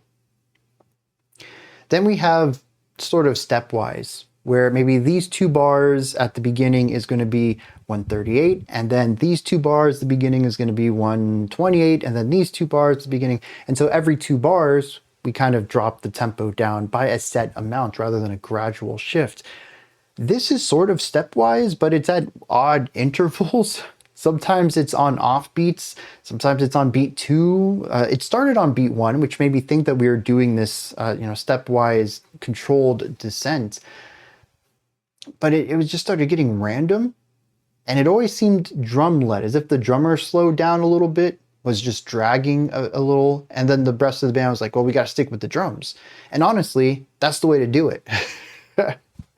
If anybody, well, usually horns, you just yell at the horn for rushing or dragging and they get back in line. But rhythm section, you pretty much just lock into them unless you have a conductor. But if you're like a jazz band, no one's conducting, you just listen to the drummer. It doesn't matter if the drummer's rushing or dragging, everyone locks into the drummer, so there's a consistent tempo. And that's kind of what this feels like, but the drummer is all over the place. And this has actually happened multiple times on this album, which makes it feel less controlled and more random, which feels like inconsistencies and then just poor temporal understanding. Again, I want to give the benefit of the doubt that this was all pre-composed and that these songs are supposed to have these awkward dips in them. This one does have a consistent descent, but in other tracks, the tempo dips a little bit and then comes back up as if a mistake was made and the drummer corrected it. But because we've had so many of those previously, and then this one was just kind of random, my gut tells me that the drummer just doesn't have a really strong internal metronome. They're leading the band, but they're not the right person for the job. On the other hand, it could be artistic. As I mentioned, doom metal has an affinity for this. We have listened to some doom metal bands that are just locked in, just drum machines on the kit. But we've listened to a lot of doom metal, and temporal inconsistency is something that consistently comes up in the discussion. It's sort of just par for the course when it comes to this genre. Usually, though, it happens in slower tempos, which I've explained in the past, just really harder to work with. You really have to subdivide your beats and keep a faster internal tempo to go along with it, because counting out, I mean, you get down to 30 beats per minute, you're looking at 1 beat every 2 seconds. You have to internalize what 2 seconds feel like and be consistent on that. It's so hard. So I give, Funeral Doom a little bit of a pass on it. But I mean, here we're at 130. Doesn't feel like a temporal inconsistency due to a lack of keeping up. I mean, due to a lack of internal time, but due to an issue of keeping up with the speed. Maybe the drummer can't play that fast. I don't know. Maybe they just needed a little more practice. Maybe it's all purposeful. I can't read intent into it, but I know how I feel listening to it. I just wish these moments were a little tighter. Maybe the lyrics speak about chaos there, and that was their way of musically explaining it. But again, hearing so many instances in previous tracks of what seems like dragging or rushing, it's kind of hard to give the benefit of the doubt this time. Lyrically, I am a little lost here, though. I am picking up on some themes. It seems as if he's presenting himself as this messiah. Now, that's not necessarily me saying that the narrator is, but at least in the story that the narrator is reading, in the frame story, whoever their character is the one saying this. It says, I dream the dreams of redemption, a reflection of what I am and what I could have been. I gaze upon that frame and I look upon eyes, hands, and body. They capture the light and darkness. They shape all eternity. So they dream of redemption, of being better than who they were. This redemption is a reflection of who they are and what they could have been. It's possibility, a combination of possibility and maybe their best qualities. basically an optimal version of the self. And within this, it is everything, eternity, light, and darkness all together. Everything at once. It says that I seek a journey unto temptation within that scarlet pain deep inside its bellows. Before the ivory candle wanes, well within its depth I wade, by loving hands and velvet dreams, in her eyes of lupine tears, like oceans without shores. So he's going on a journey for something. Maybe this is the redemption arc. Maybe this is how he proves himself to be this Messiah character. I don't know, but it seems to be driven by the sorrow of someone else. I don't know, everything makes sense up until that final line, and I understand the final line, in her eyes of lupine tears, like oceans without shores. We're talking about a limitless crying. Oceans without shores, just infinite bodies of water formed by someone's tears. I just don't understand the relationship to the narrator. Are they crying because they exist, because they left, because they're going on this journey, because of what they might become, because of who they've been? It doesn't really say.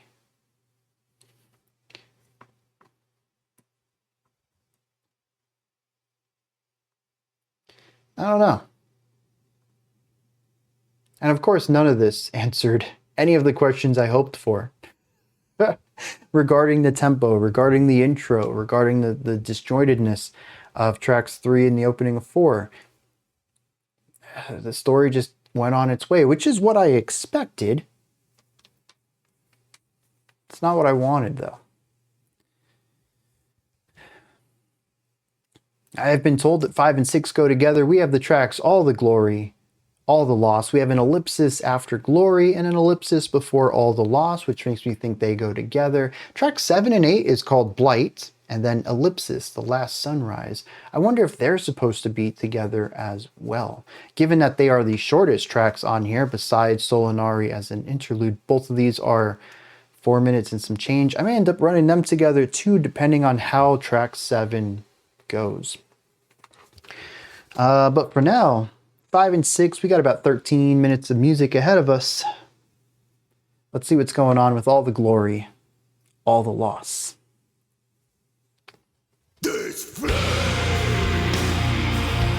Okay, that's how we're starting this one.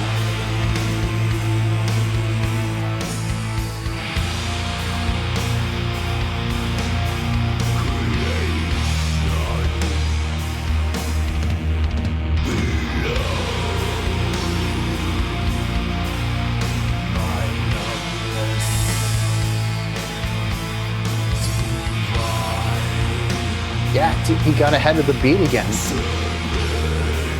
on the fill and then backed it down.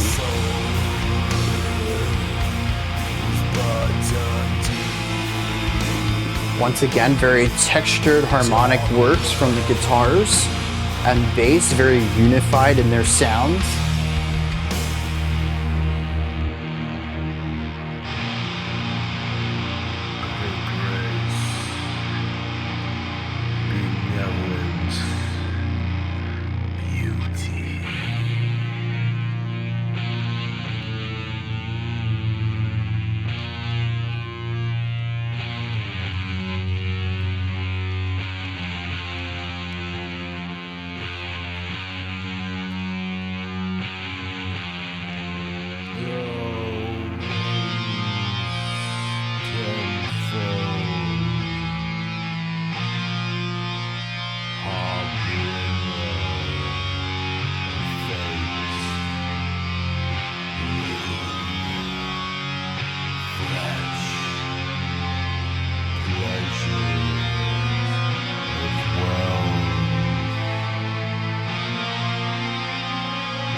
I like the violins in this part.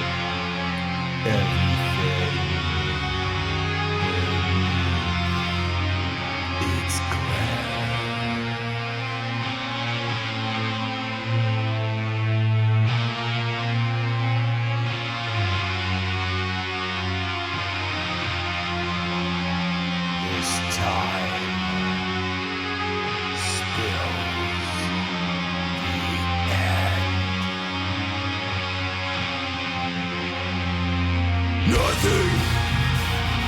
Empty. Savage.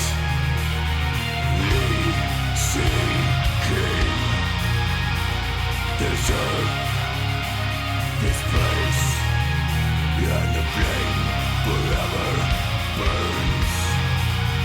Kept. Guarded. Held.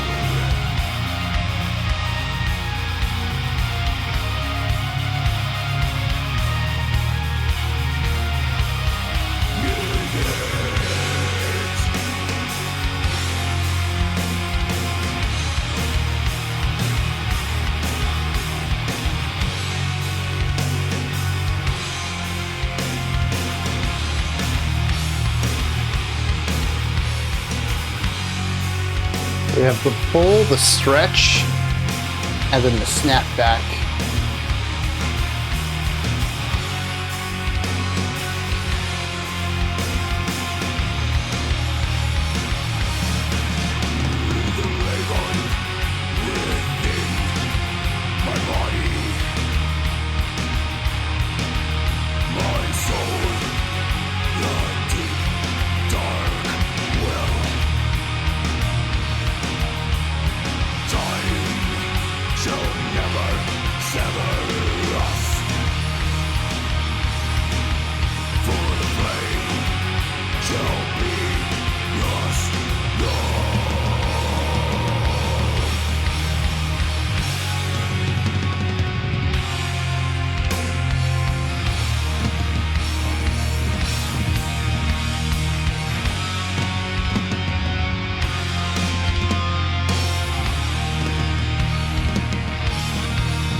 So this chord progression has been going on pretty much this whole song.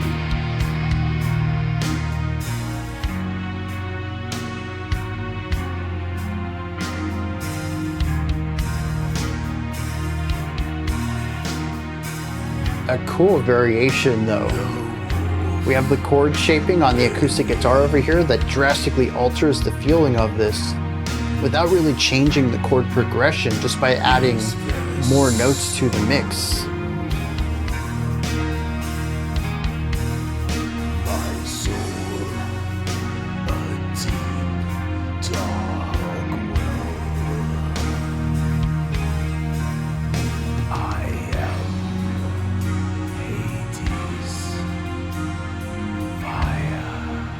Tasteful cymbal work here. The drummer usually has a really good taste for what to be doing on the drums. I really appreciate that.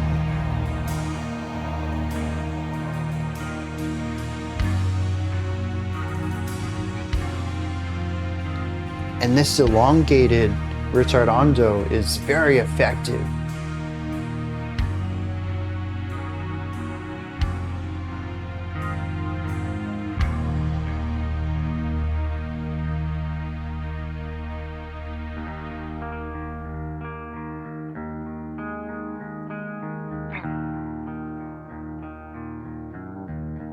Ooh, what was that bluesy bend?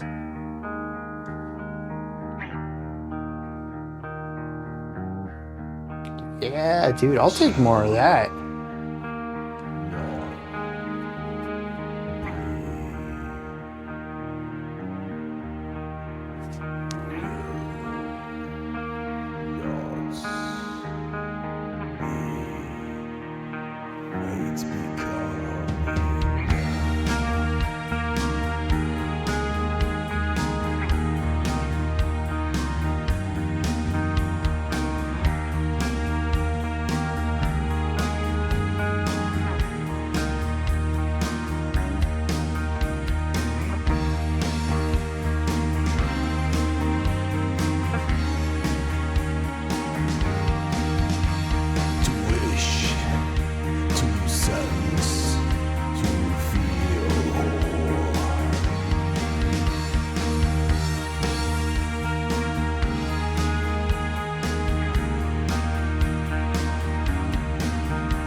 endless need.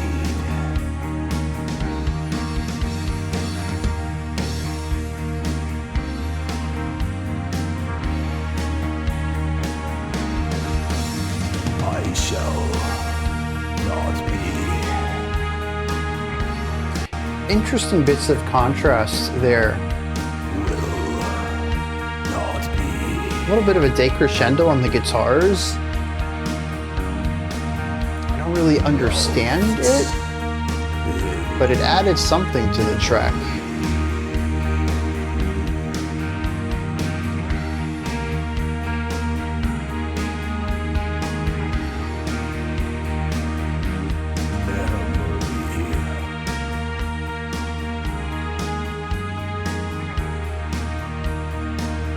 See another. Bringing the volume down. Drums are coming down too.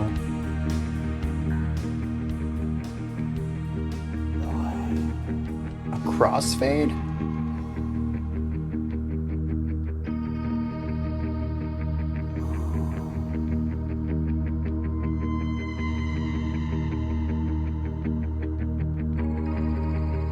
The reverb delay there.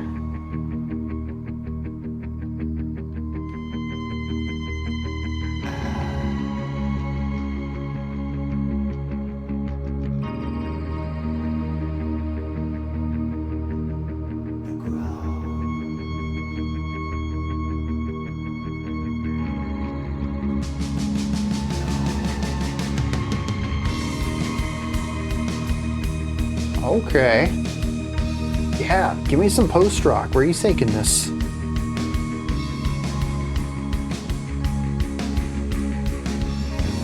Certainly a loneliness to this that I haven't felt elsewhere. This is exciting. Now granted, 2 minutes long. Most of their sections are 2 minutes. Okay, they are expanding though. I'm here. Take me somewhere cool.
I'm really trying to enjoy the album for what it is. And I think as far as growth, building off of ideas, general movement, this song is incredibly solid, much better than 2 and 4. Much like track 1, we see general evolution here.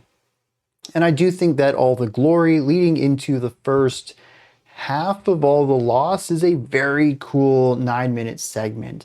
Maybe not something I'd revisit, but I generally enjoyed my time with it. There's a lot of really cool layered writing, which, as I spoke about last analysis segment, I'm on board with. I don't think it's the best layered writing that I've heard, but it's enjoyable. The melodies are well written, the ways that they interact with each other, dancing in the empty spaces, harmonizing, being general iterations of each other. Generally a fan of that. And I think it works well within this. And I think All the Glory is probably one of my favorite tracks on the album so far for that kind of writing. There's also a delicate evolution across All the Glory as we expand on the size and the sound and grow it. It's not just a sort of an empty-ish sounding 3 or 4 instruments playing off of each other. It eventually becomes something rather large and then dips back down to transfer into All the Loss. So I definitely find that to be well written. But then we get the last half of All the Loss, and I just wish it was different. I wasn't a big fan of the pedal tone idea. We shifted away from chord shaping, arpeggiation, and harmonic device through melodic writing, which is what we saw of a lot of there, where we understood the harmonies based on the notes that were being played by the multitudes of melodies. No one was just strumming chords, basically, but we still got that chordal information from all of the notes given. All the Loss shifts entirely to chordal writing, which I just haven't really been a big fan of on this album. And once again, we return to just play a chord, play the third one, and let that one hang out for twice as long as the other two, and then play a chord, and that's so much of this. It started off with just pedal tone, and we eventually shifted into full chords. It started off with a cleanish electric, and we shifted into the really distorted guitar stuff. The strings did it too. I do like how at the beginning the strings were a little more melodic, and that grabbed my attention. I was like, okay, we have minimal writing here. We can only go up from pedal tone and one melodic device. And we have this wall of sound idea baked in too, because the guitars and the bass are all doing this pedal tone thing. We don't have layered writing, but it's not a full-sized idea yet. And that's why I was like, okay, I'm here for this, kind of post-rocky, let's do it, where are you taking me? Except they never expanded on it, at least not compositionally. We did eventually shift to chords, but the violin ended up reducing its melodic writing into just being chords like the rest of the instruments. So we actually had a reduction of composition there. And it was more of an evolution of sound, a production evolution, as this song does get bigger and bigger. The drum part does become more complex, and I'll give them that. There's been a few times on this album, as I've mentioned, where the drummer is the one who leads the intensity. They're the first one to start doing more bigger ideas, to introduce the drum fills that are going to change the time feel in the next section. And to give them credit, they do that here too. I really think that the final 90 seconds or so, barring the final moments of this track where we're bringing the energy down for a finale, but prior to that, a majority of what makes this ending work is the drummer constantly increasing and reiterating on the intensity of it. But that's really it. Despite the sound getting bigger than ever, to me, it's a reduction in ideas, compositionally at least. And this is certainly going to be a me problem. Longtime listeners might have picked this up. I don't know if I've ever explicitly stated this, but I'm very much a what's on the paper kind of guy. How that's played is certainly going to affect my enjoyment, but nowhere near as much as what the composition itself is. If a song is well written, it will work in any context with any instruments, whether they're heavy like a distorted guitar or light like a flute. It's going to change the emotional value of it. It's going to change the way it's received, but the composition itself is solid regardless of the arrangement. This has benefited me many times in the past where I can hear a MIDI version of something that someone has put onto a website or the Discord server and wanted feedback, and I can immediately hear the final result because what is there compositionally is already really good. I can tell based on the notes, not how they currently sound to me, that this is really strong writing. But it also hurts me in places like this, where I'm sure some of you listen to this and you're like, dude, this ending is phenomenal. I'm so glad they went in this direction. It just sounds great to move from all that stuff we had before into what we're doing now. And like everything's fantastic. And it's a growth, that this is a peak for you. And it is on the sonic level, on the production level, this is absolutely a big moment. But compositionally, we have lost so much information. We have lost so much emotionality. We have lost so much movement and expression. And as usual, the disclaimer could be thematically accurate. But musically, y'all lost me. And maybe that's the point, too. This track is all the loss. This is the negative elements of this journey. We had the glory. We have seen the biggest parts. But this is the heaviest parts. This is what we lost along the way. This is the, heavy hearts, seeing the negative elements of this journey. I don't know. It still feels like a peak to me. This is a heightened element. And again, because it isn't as heavy focused on EQ, it doesn't really sound crushing to me the way that I kind of interpret a lot of Doom to be. And even within this context, I feel this more as an escalation. Not an escalation of weight, but an escalation of power, which feels a contrast to the title, All the Loss. So it just ultimately, it doesn't work out for me personally.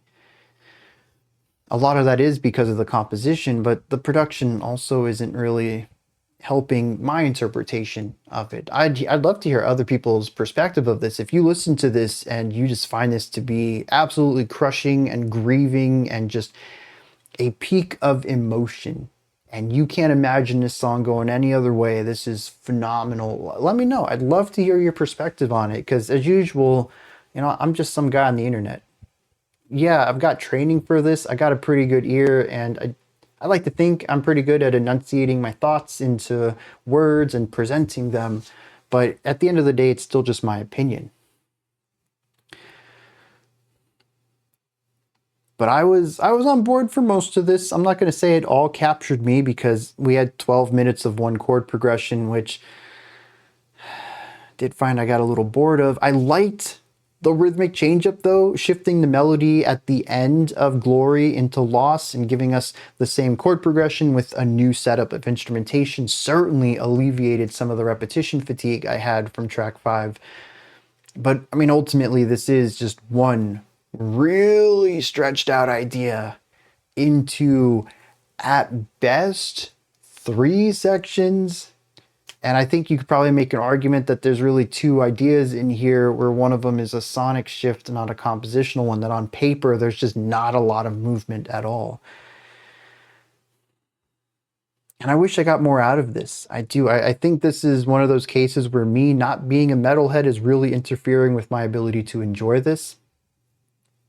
It's probably the reason why I tend to enjoy more progressive metals, is because the music, devoid of the intense guitars and the screaming and all the metal stuff, the sonic components, but that the music speaks to me first, and then I can enjoy the sonic side of things.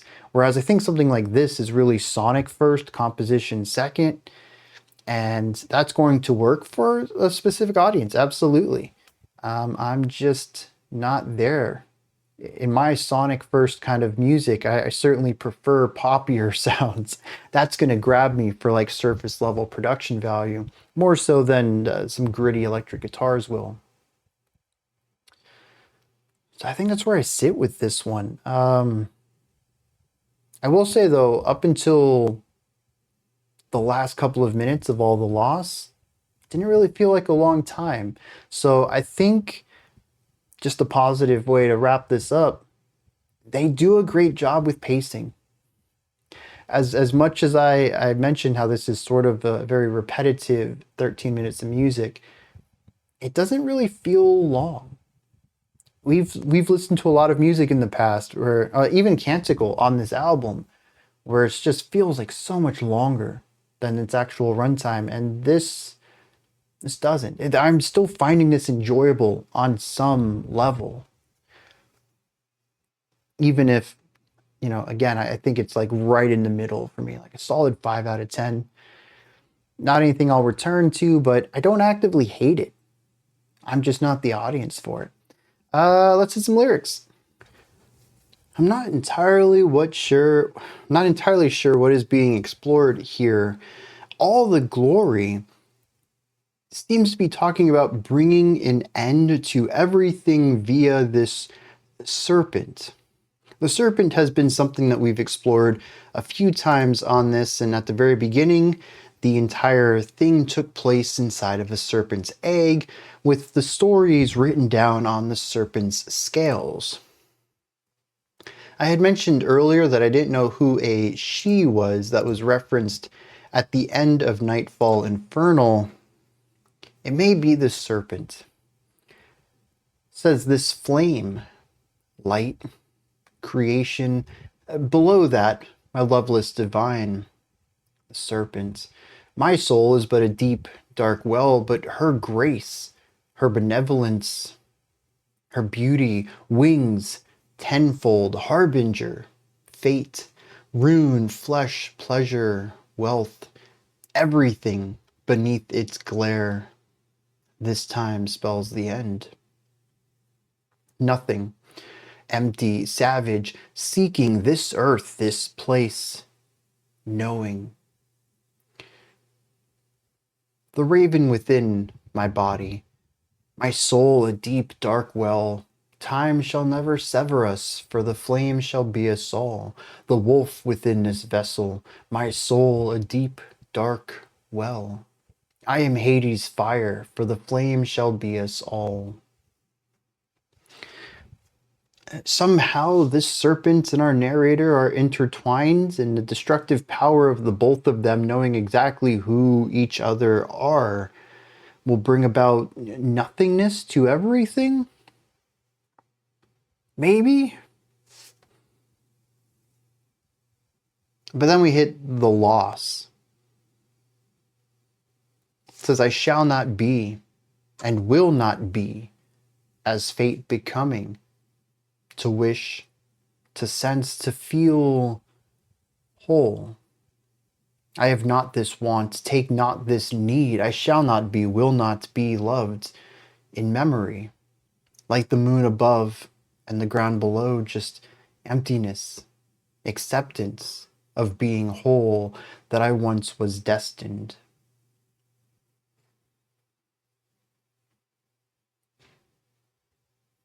Yeah, I don't really get this part. I mean, unless they find that they only want unity with the serpent. Without them, they are only themselves, and they have lost this connection to this powerful entity, deity, whatever the serpent is. That they feel an emptiness because of that, that they don't want to be loved in memory, they want to be loved now, as is, in the present, not as something of the past, but that they must accept their own being of whole. Because the whole that they felt with another, that they once were destined to be, is no longer destiny.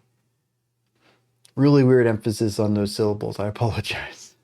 It had better flow to it though, right? But yeah, they seem to have lost the serpent's favor, and as such, they will no longer feel this connection again. At least that's what I think. Usually when I get to the lyrics, I explain what I think it means and how it relates to the music and such. I usually have a bit more conviction to it, but I'm not entirely sure that that's what it's trying to say. That's just what I get out of it. I suppose the journey needs to approach an end, just as his seemed to have. Let's dive into the penultimate track here. I found out there was a word. I think I mentioned this a couple of weeks back. There's a word for third to the last. I need to remember to make a note and look that up because I can't remember what it is. I couldn't remember it last time either. I got to start using it though, and it's just a cool word. This one's called Blight.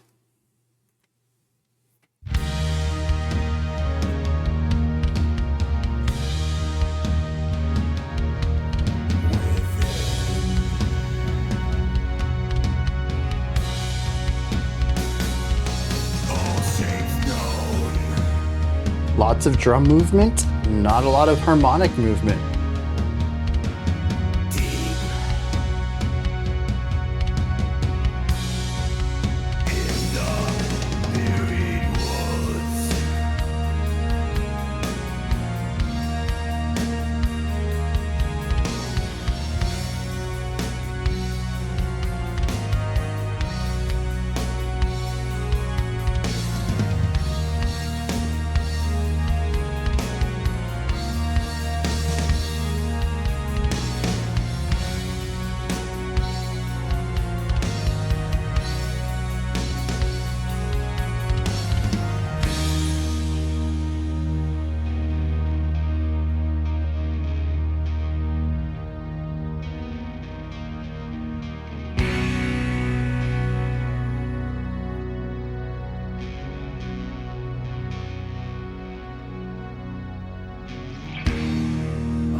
So this is actually a continuation of the last time we heard the vocalist say something. The sentence hasn't ended yet. There's just so much space between words.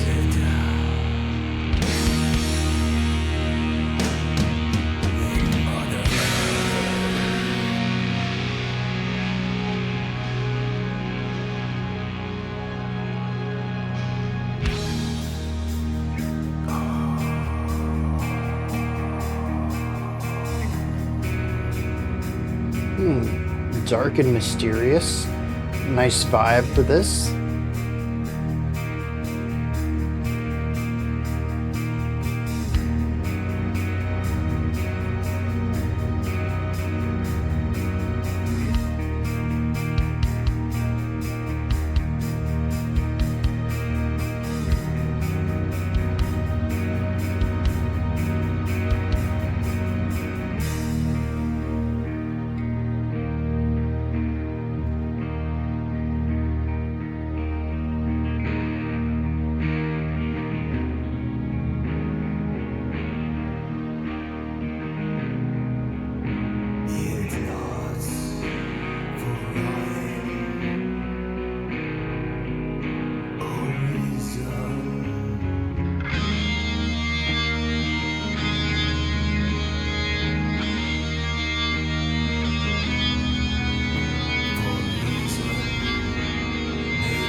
Went from dark and mysterious to somber acceptance.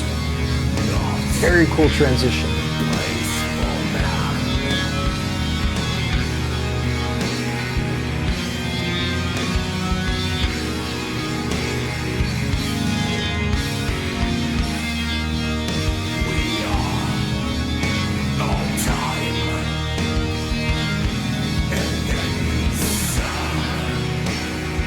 we have this slower 4, 2,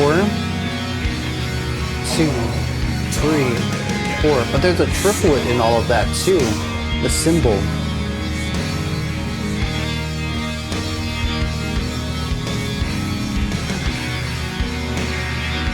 And so there is a brisker pace within this. This has actually been a fairly common motif throughout this, is a faster 3 against a much slower 4.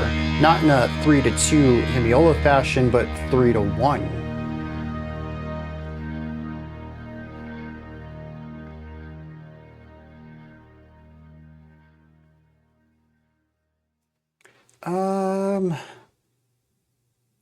Yeah, let's pause there.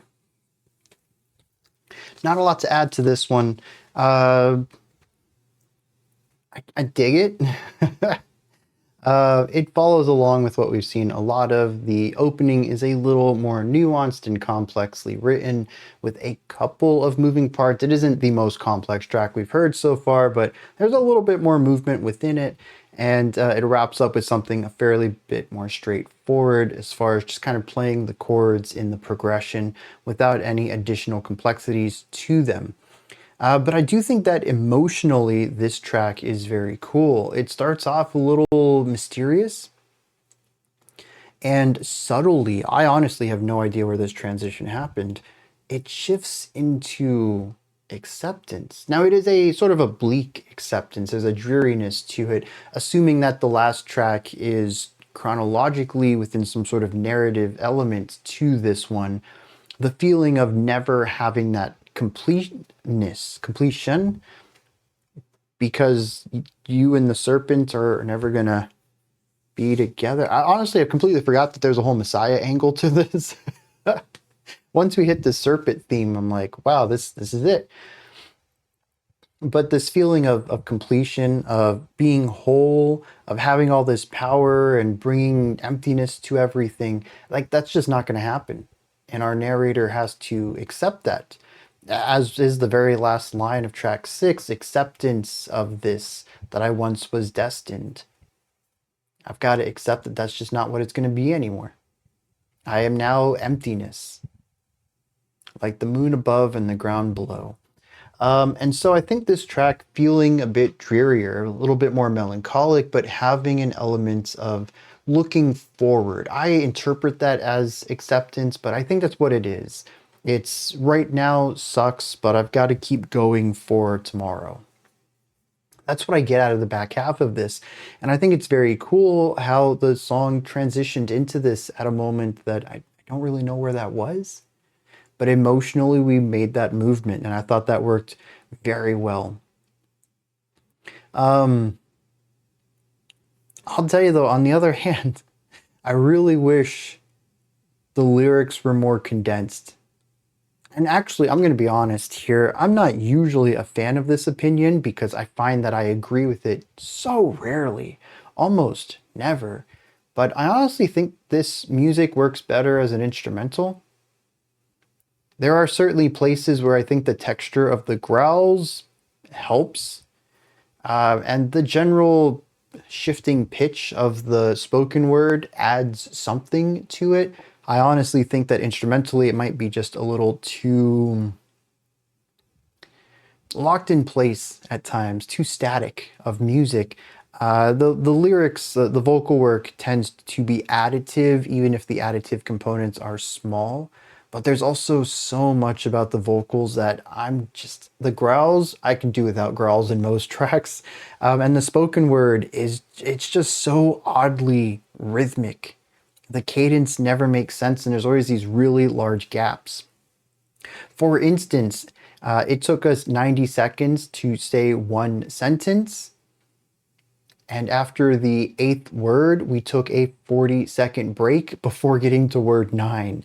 It creates something that's just very awkward as far as the lyrical story goes. I think it would make more sense to condense it down into the beginning of the track and then maybe have instrumental for the other 75%, or find more to say. I don't know. I really don't.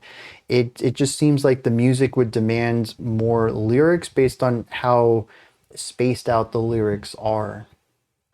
I suppose musically it makes sense. I think the vocals fit where they fit into the music. But lyrically, it's always just been really awkward. And I think this was one of the more telling sections for that. There's only a few lines. We'll do lyrics right here real quick. Within all shapes known, deep in the myriad woods, under a canopy of stars, rooted in Mother Earth. Be it not for rhyme or reason, for rhyme may not be important. Sorry, for reason may not be important. We share not a place for man. We are all time and then some. I don't know, dude. Within all shapes known. So he says, in this earth, everything is present. There's no reason for it all. No rhyme. There's no grand scheme to this planet. It's chaos. It's entropy that led us here. Sometimes purpose isn't important. Sometimes things just are. I figure this is a really nice rebuttal to my just previous comments about the ways that the lyrics are broken up on this album. Sometimes it just works out that way, I guess. But it says that we share not a place for man. We are all time and then some. I don't understand that line. The syntax is awkward for modern English. I'm trying to work around that, trying to interpret what it means. But we are all time and then some. I don't understand that. The we could just be the narrator and the serpent. It could be all of humanity. But what does it mean to be all time and then some? Infinite and more. One already covers the rest. So I don't know. But it does seem to be a coming to terms with things. I think that is a general vibe I get out of it, which is acceptance. I do think that that fits some of the emotional elements in that track. Let's wrap this up. The final track is The Last Sunrise, another shorter one.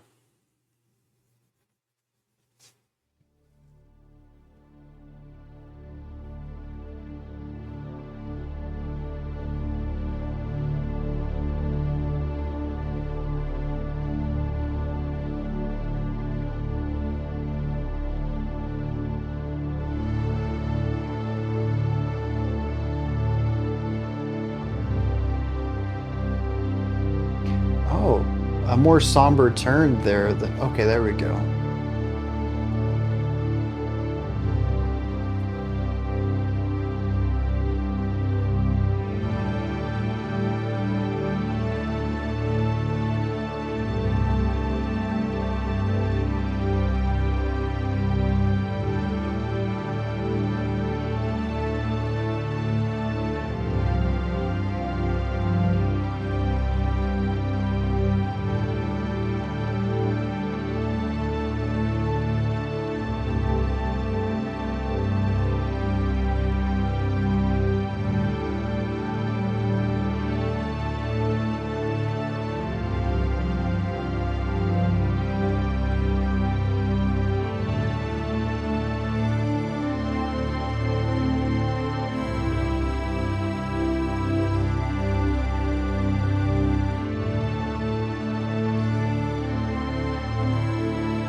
Ooh, that got spicy.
There is a warm comfort in some of these darker chords.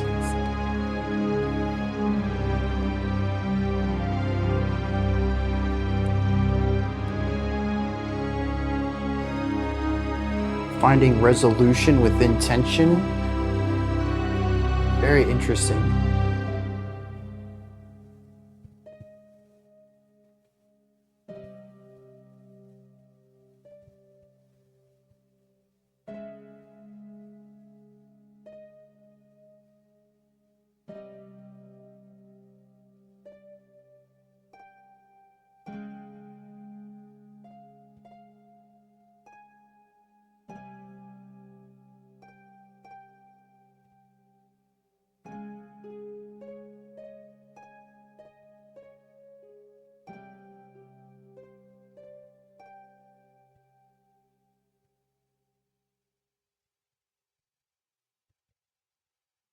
Okay. Yeah, I think this track is exactly what I described it as.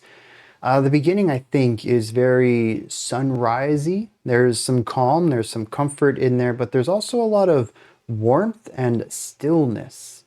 I think this is really important when you think about sunrise being at dawn. There's a lack of movement, there's a lack of noise, there's a lack of anything else. And I think starting off the track with such simple writing and then growing from there, we continue to add, I believe, keyboard lines to this.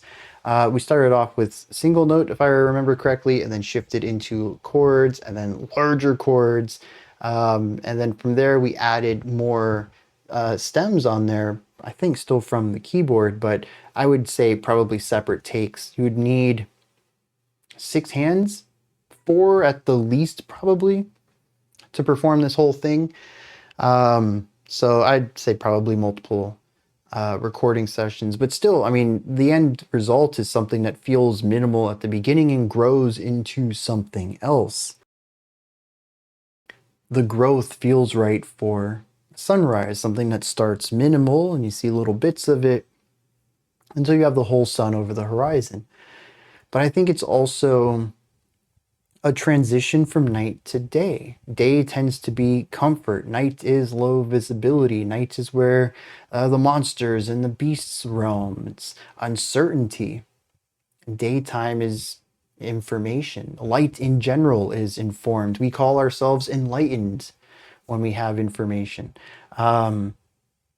So shifting from darkness to light, moving away from more somber tones into warmer tones, I think it's a really great way of envisioning the sunrise across multiple vectors in music.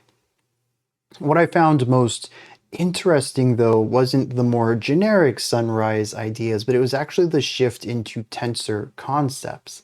I had mentioned about 2 minutes in that things were getting spicy, and from there they only got spicier. We viewed more antagonistic areas, chords that were less stable, lots of tension, and I was going to say disharmony, dissonance in there. Right, dissonant harmony. Could we call that disharmony? I don't think we really need to shrink that down too much. It's not a very long phrase to begin with, but we could. And just overall, a very dark atmosphere in general. But what I found interesting beyond the shift in and of itself is the resolution found within it. Yeah, we had some really tense ideas, but we never resolved the chord progression back to any of those ideas at the beginning of the track. The ones that felt more serene, we still found a comfort, we found resolution, but it was resolution within a darkness. It was calm within destruction, within dreariness, within friction. This was really interesting, but I think it also lines up too. Much of this has been about a destruction. a god who was going to descend to hell, who was going to bring emptiness to everything, to this earth, to this place.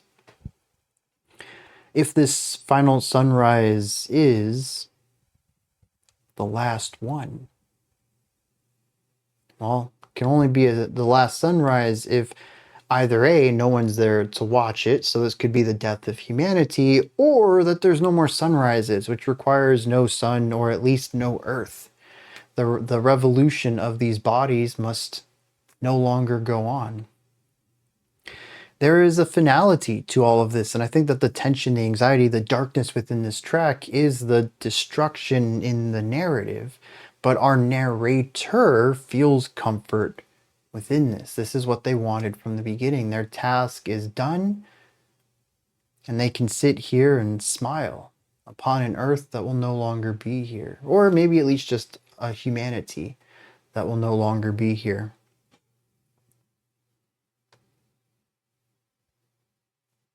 I think that's envisioned in the music pretty well, and it does finish off with just a single piano line, a revision or iteration of the core harmonic progression we have heard, reduced down to one voice.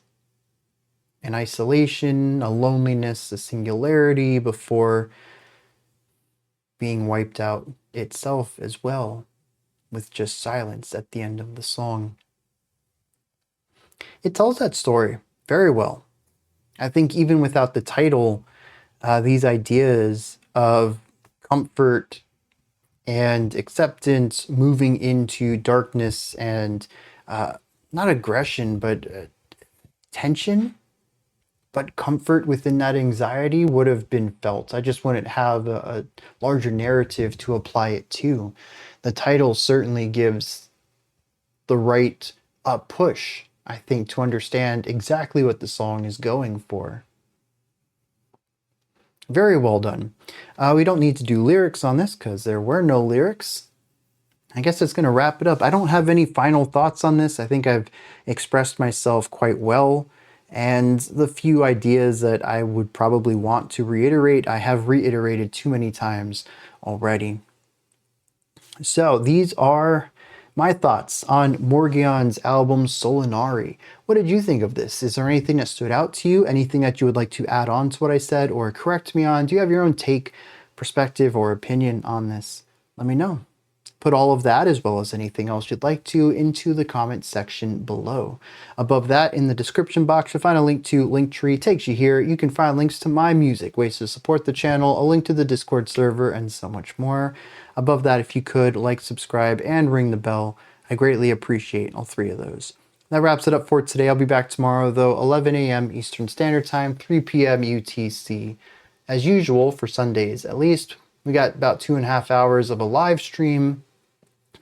If you can make it in any of those 2.5 hours, I highly suggest it. It is a chill place to hear new music and discuss it with very chill people. I don't mind people who, express, I didn't like that. It wasn't my cup of tea. These are the reasons why. But nobody's ever liked, oh, that music sucks. We don't have gatekeepers or anything. It is chill. It is relaxed. We listen to a lot of diverse music. We will swing everywhere from extreme metal to pop to electronic to folk, all in one live stream. And we get sidetracked to start talking about genres or language or films. It's a relaxed time to just hang out, and it's a blast. If you can make it, I suggest you do. Otherwise, I always put those up pretty shortly after the live stream ends. People can watch them in a pre-recorded fashion and enjoy it that way as well. I know not everyone has that 2-hour block open on Sundays. That's going to wrap it up for today. I'll see y'all later on that thing, the live stream thing, or the videos. I don't know, I got lost. I went on a tangent instead of sticking to the script. Until next time, remember to be critical, not cynical, of the music you listen to. And have a fantastic morning, afternoon, or evening, whenever you choose to watch my videos.